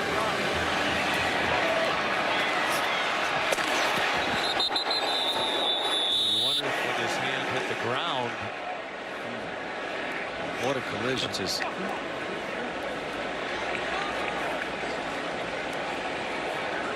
he hits the ground, right arm crumples. I wonder if that could be a shoulder situation. Henry To'oTo'o transferred from Tennessee. He did not arrive until June. And yet we talked to Pete Golding, the defensive coordinator, yesterday. He said it was amazing how quickly he became a team leader and did come in with a big presence right away. Just got to know the guys. But he said shortly after he had arrived, he was organizing linebacker meetings. They were getting together to watch film. He became a team leader and is the signal caller on the defense now very quickly. And that is so important in this Alabama defense, to have a good communicator, a good signal caller. And not only did it make the whole team better, in particular, it made the guy lined up next to him, Christian Harris, an even better player, because now Christian Harris, he can worry about playing will linebacker. He doesn't have to be the communicator. Henry To'oTo'o has taken that role on and has done a great job with it. Again, he played at Tennessee in the exact same defense when Jeremy Pruitt was the head coach there. So the transition was pretty smooth for him. 2nd and 6 from the 11. Miami on the move. They've looked better here on offense in the second half, and right on cue, an interception. There is a flag down. Daniel Wright picked it off if it stands. There is a flag down at the 3-yard line. I think he was held. I think the intended receiver was held before the interception. They were looking for Rambo, and I think he was Prior grabbed. to the pass, holding defense number 3. Half the distance to the goal. Automatic first down. See, D'Eriq King had to double clutch on this. He couldn't throw it on time because of the hold. You're going to see right here, Daniel Wright reaches out and grabs him. D'Eriq King had to double clutch, and when he threw it, it was short, and the interception happened. But good call by the officials. D'Eriq King knew it right away. So the drive continues, and it's 1st and goal Miami, down 41-10. Little victories. Again, Sean, you're looking for anything to build on because this is game 1. It's not a conference game. Yes, it's disappointing, but you got a lot of football left. You got to get some good things happening to take home with. King on the rollout, throws back over the middle. That is often dangerous, and it really was there. He's fortunate Josh Jobe didn't intercept it. And you're right, because with an eye toward the rest of the season, Miami is a team that is expected to compete in the Coastal Division. In the preseason ACC poll, they were picked second behind North Carolina. And it was a North Carolina team that Mac Brown said might be overrated after his team lost to Virginia Tech last night. A lot of football left. One game does not make a season, that's for sure, good or bad.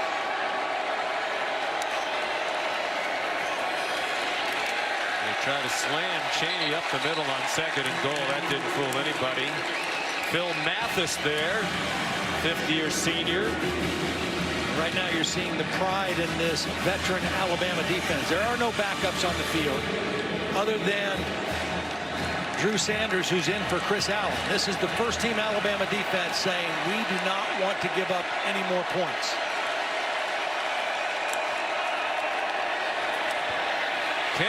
There's Will Anderson again. He got away from Anderson, but not from big Phil Mathis.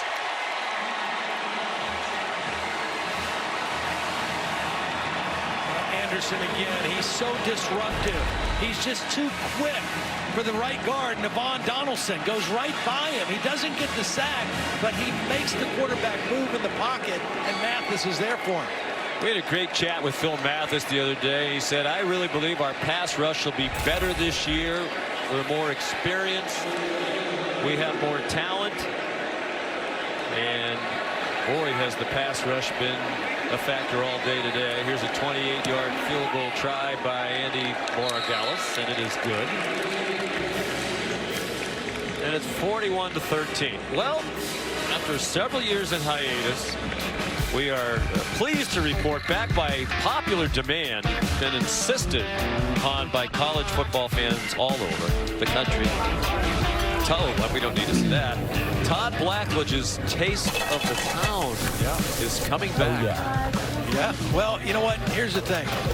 We sat in our college football seminar a couple weeks ago, right? And they talked about such a great thing that the fans are back, the bands are back, the pageantry, the cheerleaders, and our whole campaign of welcome home to college football. Well, to me, nothing says welcome home to college football better than Taste of the Town. And it's been 7 years since we did it. People still talk to me about it, ask me about it, wonder where it went. So we're going to try to bring it back. And I've been, you know, pacing myself for 7 years. We're going to take a look at the measurements again at the end of the year now. You're taking good advantage of the offseason. And you'll come with me, right? You're going to come in with me? Perhaps I will. Okay. I usually put on my 15 pounds during the football season when I work with you, but I already took care of the 15 pounds added over the summer. Hopefully you'll be able to go to a lot of these places and it won't be Todd's takeout of the town. Yeah, we hope so. But you know, that's even part of the story too, visiting and revisiting some places that were affected by COVID and how they survived in their business, and hopefully we can tell some good stories with that as well.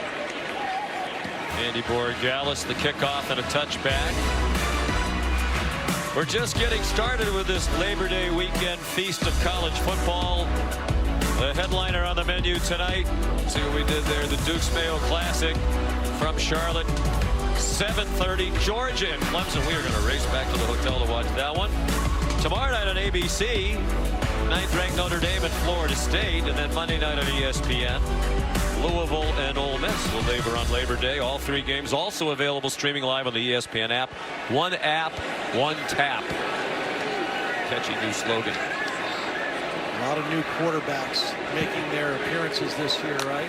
Notre Dame, Jake Cohn taking the place of Ian Book, who was a fixture there. Good to see Mackenzie Milton's return to college football for Florida State, which is such a great story. He had a gruesome leg injury. He was starring at UCF. Jace McClellan, the ball carrier. That could be the last play of the quarter if Alabama wants it to be. And Bryce Young, so alert to all of the circumstances, was asking Nick Saban what he wanted to do. End of the third quarter. Timeout on the field. Take it to the end of the quarter. ESPN's presentation of College 2021. Chick-fil-A has invested $19 million in college scholarships, awarded nearly 7,500 of their team members, reinforcing Chick-fil-A's long-standing commitment to education and helping team members achieve their academic dreams. Congratulations to all. What a great initiative. We talk about the good folks at Chick-fil-A. Jason McClellan to the 30-yard line. Those team members, when you go to a Chick-fil-A, they are unfailingly polite. Yes. And remarkably well trained. Yes. And the amazing thing to me is everyone I've ever been to. Part of the reason why I'm so excited to see this giant bag of them out here in our booth is anytime you go by one, right, the traffic goes around the building.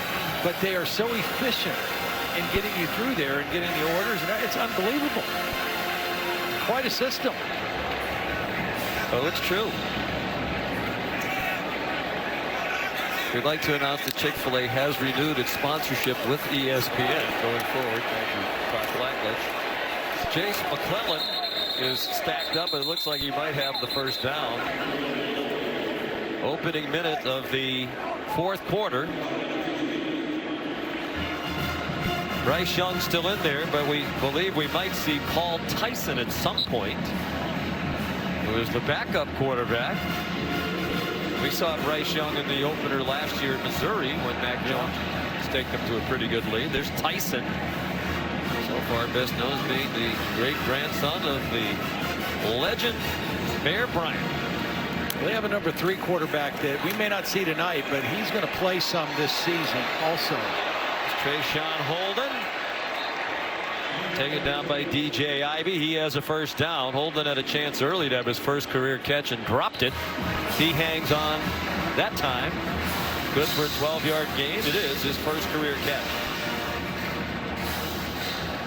Georgia and Clemson coming up next on ABC. Two teams that very much have a chance to be in the college football playoff picture, the conference championship picture. Outstanding rosters. Trey Sanders out of bounds. Z crossed midfield. Here's Kevin Nagandi. Sean, time now for our celebration moment, brought to you by Allstate. To Austin we go. Former Alabama OC Steve Sarkisian leading Texas. He has Bijan Robinson. Everyone's trendy pick Louisiana getting pounded by Bijan. Give it to him more. Longhorns up 21-6 against the Raging Cajuns early in the third. Back to you, Sean. Yeah, not an easy opener for Steve Sarkisian. I mean, that's a good football team, Louisiana. Well coached, Billy Napier, returning quarterback, a lot of starters. It's a team that beat Iowa State, and we knew how good they were. Made it to the Big 12 championship game. Beat them in the opener a year ago. So that's a pretty good start for Steve Sarkisian, the former Alabama offensive coordinator, in his first game. JoJo Earl, the catch and run, taken down by Al Blades. Well, Steve Sarkisian deserves a lot of credit for what we're witnessing today from Bryce Young, who obviously was coached by Steve Sarkisian last year. Bryce told us he learned a lot, obviously, from Sark, and he learned a lot from Mac Jones, for whom he served as the backup last year. Just the way Mac, there's a nice play by Jared Harrison Hunt to take down Trey Sanders, took ownership of the team, the way he prepared, studied film related to his teammates. And Bryce Young told us he continues to keep in touch with Mac Jones. We asked, is Mac excited to be the quarterback of the New England Patriots, #1? And he said, Mac's always excited. What a story he was last year. Just kind of unbelievable ascension. Very similar to the way that Joe Burrow shot up the charts for LSU a couple years before that. Amazing stories. Sidearm delivery to Javon Baker. DJ Ivey made the stop. Well, for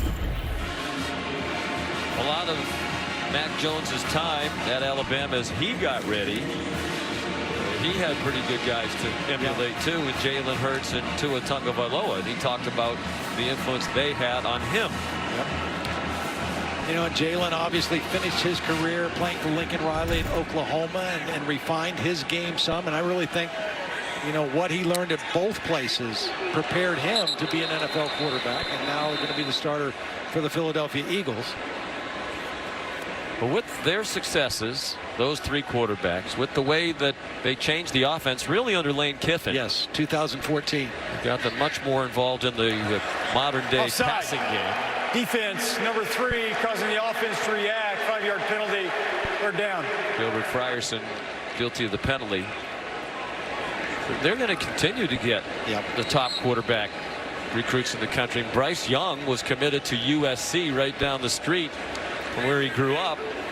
And then his dad, Craig, said, I really do believe that Alabama will be the better place. No criticism intended toward USC. Just hard to argue what's going on in Alabama these days. Well, and not just recruit top quarterbacks, but top receivers. And again, when Lane Kiffin changed the Alabama offense and the way they were going to play, now they started getting guys like Amari Cooper and Calvin Ridley and Jerry Jeudy. And at first it was just one premier wide receiver who caught all the balls. And then the next closest receiver maybe had a dozen. Now they've got 2 or 3 guys that are catching in excess of 50 balls, and they're getting drafted in the first round. So they are going to continue to recruit quarterbacks and wide receivers at a ridiculous pace. Chase McClellan, after his 6-yard catch, got them the first down. And a helmet lost on Chris Owens, the center. Well, here's how the offense has changed as they got into the RPO game and all that comes with it. The last 3 seasons, 47 points per game, because the passing yards went from 221 per game to 340.5.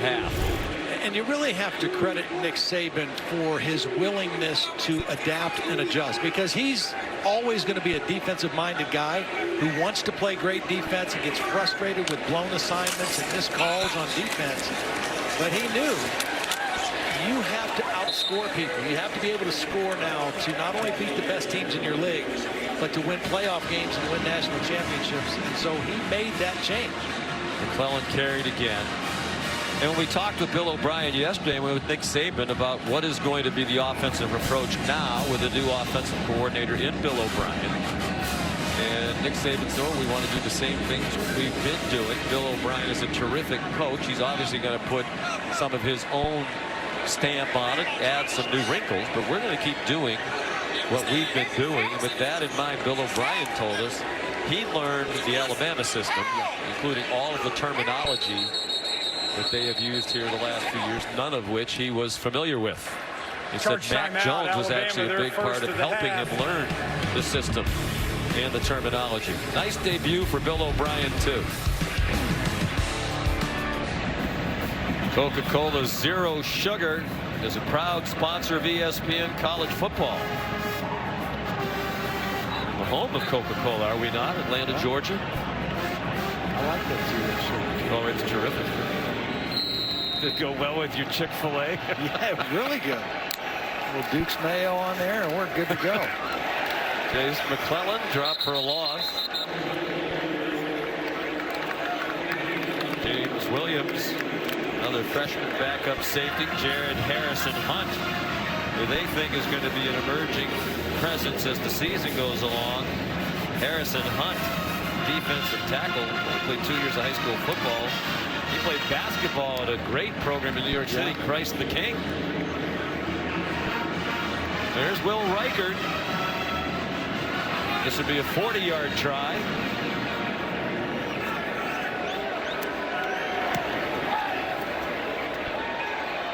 And it is good. And it's 44-13. Alabama on its way to victory on this opening weekend. 7:52 to go.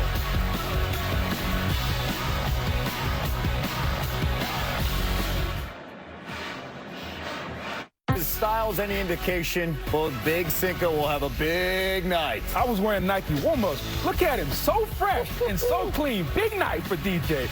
Number 3 Clemson just over an hour away from kickoff against number 5 Georgia. Going back to you. All right, Kevin Booger, thank you. It'll be Jack Martin to kick off again. The transfer from Troy.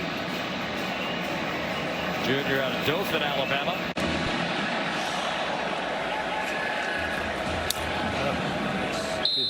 Out of bounds. Will be an Alabama penalty. Let's check in on the field with Todd McShay. Watching Will Anderson tonight was a lot of fun. I think he's the best defensive player on a great defense. You see the ability to bend there then his hand usage and just his effort, and then finally the ability to work from outside in and disrupt. He had 7 sacks a year ago. This year, I think you have double-digit sacks, and it doesn't matter. As long as he's disrupting at the level that he is right now, it's going to be Nick Saban's best player on the defensive side. When we spoke with Will the other day, he said at the beginning of last year he was playing a little safe. There's a pass over the middle, ricocheted and intercepted. Jalen Moody has it for Alabama. Jalen Moody with flags flying, probably for an illegal block on the return, goes out of bounds. Jalen Moody, the interception. Senior from Conway, South Carolina. And a backup player at Alabama. I think the interception is going to count. Then it looked like there was a penalty on the return. Well, a fairly clean pocket that time. There was some late pressure by Jamil Burroughs, number 98. But, you know, Todd was talking about the turnover, or about the sacks and the impact of Will Anderson. And the reality is, in 2015, when Alabama had 54 sacks, which is the most they've had, it goes hand in hand with creating takeaways, too. They also had 29 forced turnovers that year as well. So the pressure leads to bad decisions, bad throws. Personal foul, illegal low block on the passing team, number 1. That penalty is declined. Personal foul, blindside block on the intercepting team. 15-yard penalty from the spot of the foul. First down, Alabama. So the interception, first of his career, stands for Jalen Moody. On the field. And it's the 3rd Miami turnover, the 2nd interception thrown by D'Eriq King. Midway through the 4th quarter, Alabama up 44-13. Must respond to and help people recover from this disaster. 977,000 homes and businesses in Louisiana remain without power. Some might be without it for at least a month. Paul Tyson is the new quarterback. Trey Sanders, the running back. Of course, it was massive flooding up in our part of the country in the Northeast. Tulane football team affected by it, and they were so grateful to Alabama. Nick Saban opened up Alabama's indoor facility this week so Tulane could practice there. They were supposed to play at home in New Orleans against Oklahoma. The game moved to Norman, and a great performance by Tulane in Norman today. They lost 40-35, but right in it all the way to the end, as you saw earlier today on ABC. redcross.org/ESPN. Trey Sanders gets the call again. You mentioned Tyson in, some backup skill people. Still the first team offensive line in right now for Alabama. The big dudes, Doug Marone's group, still on the field with the backup quarterback. Alabama gets Mercer next week. We'll probably be able to rest some of these guys, play some of their other backups that are not playing. We saw that first team defense mostly the whole game. Mercer. Mercy on Mercer. Yes, I was just thinking that. Paul Tyson tossed it back to Trey Sanders. Gets gang tackled, led by Nesta Jade Silvera. Here are this week's college football rankings, brought to you by PlayStation. Alabama #1. And if anything, they will receive more first place votes than they did in the preseason poll. Oklahoma, I think they're a candidate to get passed by the winner of that Clemson-Georgia game tonight. Ohio State had to fend off Minnesota. That was a terrific game to watch Thursday night. Alabama looking very much like the #1 team in the country. Here's James Barnett, the new Alabama punter. He's from Australia. It's the first football game he's ever participated in. And somebody asked Nick Saban about Barnett's first football game. He said, "We didn't bring him here to play football. We brought him here to punt." The timeout on the field. Just kick the ball, babe. Just kick the ball. Nick kind of cracked himself up. He did. Said that he too. liked that one. 5:21 to go. Drop. Still to come on this Labor Day weekend, week 1 of college football. Tonight at 7:30. About a half hour away, Georgia and Clemson, the headline game of this early college football season. Notre Dame and Florida State tomorrow night. And Louisville and Ole Miss back here in this stadium on Monday night. Tyler Van Dyke is the new quarterback now for Miami. Freshman from Glastonbury, Connecticut. They're very high on him. Got into 2 games last year, and he's still a freshman because they gave him the extra year. For COVID, he played briefly against the Florida State in a one-sided win, and North Carolina in a one-sided loss. And they've got 2 young quarterbacks behind D'Eriq King, Jake Garcia, another freshman. And the good thing for both of them is they got a lot of reps in the spring because D'Eriq King was out of spring football, still rehabbing with his knee. So Van Dyke and Garcia got a lot of reps. Van Dyke with a little more experience, and why he's the number 2 guy right now. There's Garcia. D'Eriq King finished 23 for 30 for 179, a touchdown and 2 interceptions. Pressure throughout, and a relentless Alabama pass rush, which sacked him 4 times and pressured many more. The intended receiver, Will Mallory, it's incomplete. And it's a quick 3 and out for Tyler Van Dyke and the Miami offense. Afraid that Miami offensive line is still going to be a problem. Well, against a team like this, you know, I mean, against the better teams on their schedule. Which is a good point, because there aren't too many teams like this. No, there aren't. I mean, this is there might not be any. They're not going to face teams this strong on defense week in and week out in their league or any league. So this was the truest test, probably the best test they will have all season when it comes to that. Here's Lou Headley. Another excellent punt. Slade Bolden on the return. He's down to the 34. Flag down, 54-yard punt by Headley. He chose that number 94 he wears, by the way, because he's a big fan of The Rock, Dwayne Johnson, and that's the number he wore when he played for the Miami Hurricanes. How about those tattoos? There's not a lot of space left.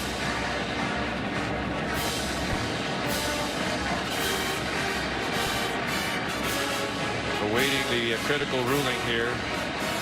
I made the point about not facing another team of this caliber. I mean, Clemson is not on Miami's schedule this year in the regular season. So this is clearly by far the best defensive front 7 that they're going to face all year.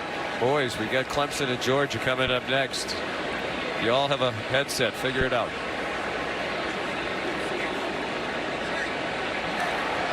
Three fouls on the return team. That's why, no wonder. Holding, number 38. That penalty's declined. Offsides, defense. That penalty's declined. Never mind the number. Holding, return team.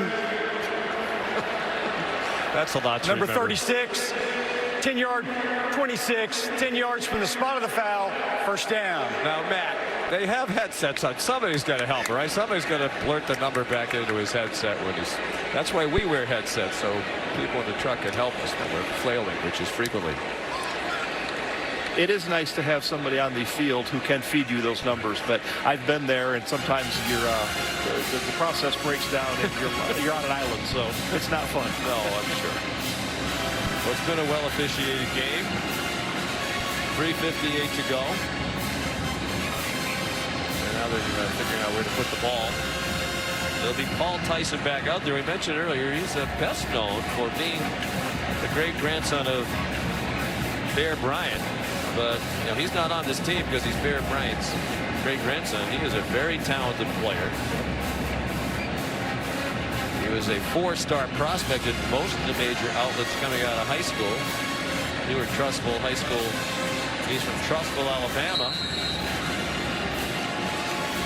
He selected Alabama, but he had offers from Arkansas, Duke, and Kentucky, among others. Operates out of a pistol and gave it to Roy Dale Williams. What a day in his first start for Bryce Young. Alabama records for passing yards in a debut, 344, and 4 touchdown passes, also the Bama record in a debut. Surpassing the 3 put up by Joe Namath and Matt Jones when they made their first starts for Alabama.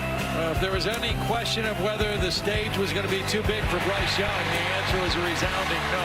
He was ready for this moment, ready for the game, very well schooled, very well coached coming in, great poise, great understanding, and then of course the skill set is as good as there is in college football. See why he was considered the #1 dual threat quarterback coming out of high school at Mater Dei in Southern California. So poised, he was so impressive. So he's become kind of the face, not by his choosing obviously, of this name, image, and likeness. Nick Saban revealed when speaking to some Texas high school football coaches that Bryce Young, and this was a while ago, had already received about $800,000 worth of deals through the name, image, and likeness. And when we asked Bryce about that the other day, he kept steering it back to, that's Ajay Hall who had made the catch. He kept steering it back to Coach Saban tells us, take care of that when you're not in the building. Right. He said, I have people take care of it for me. It's not on my mind at all. Defense, when 12, I'm in the building, 15-yard penalty focus. from the end of the play, automatic first down. Jafari Harvey called for the penalty. And he really is. I mean, you couldn't be any more laser focused and locked in than he was today.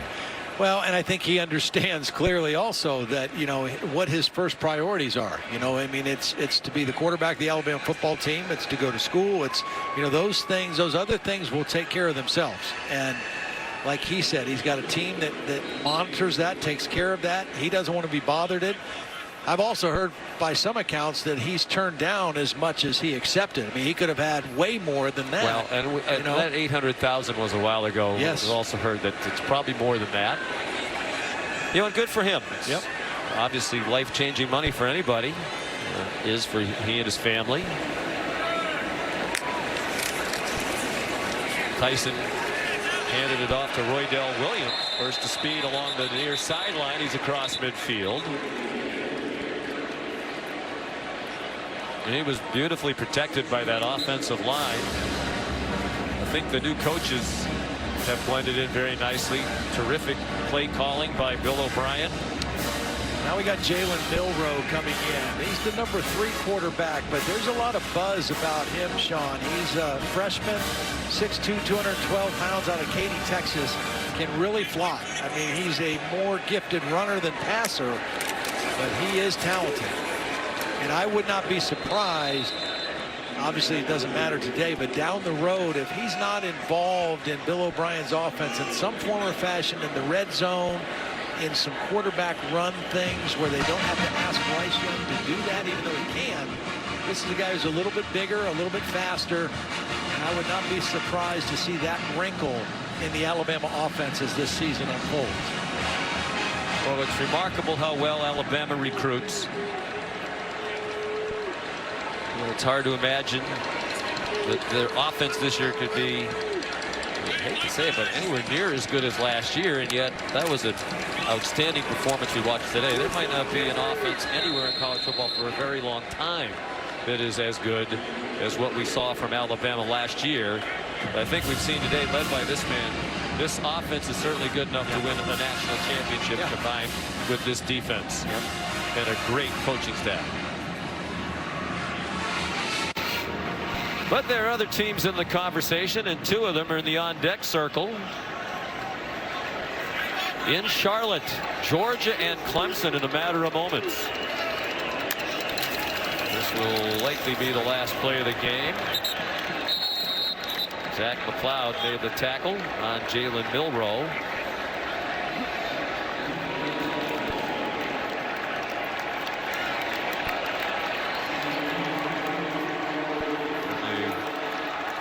Turn it over on downs, so there will be one more snap at least. Alabama opens with 507 yards of total offense. Actually, now they just updated the monitor. 500 yards right on the button. 353 passing, 147 rushing. Young 27 out of 38 for 344, 4 touchdowns and no interception.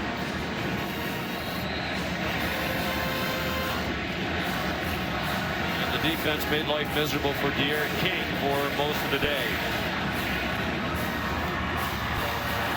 It's Mercer next week, but then back into the fire at Florida on September 18th for Alabama.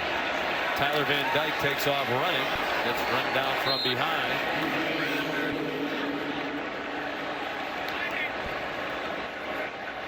Kendrick Blackshear made the tackle. And Tyler Van Dyke and Manny Diaz say that's enough.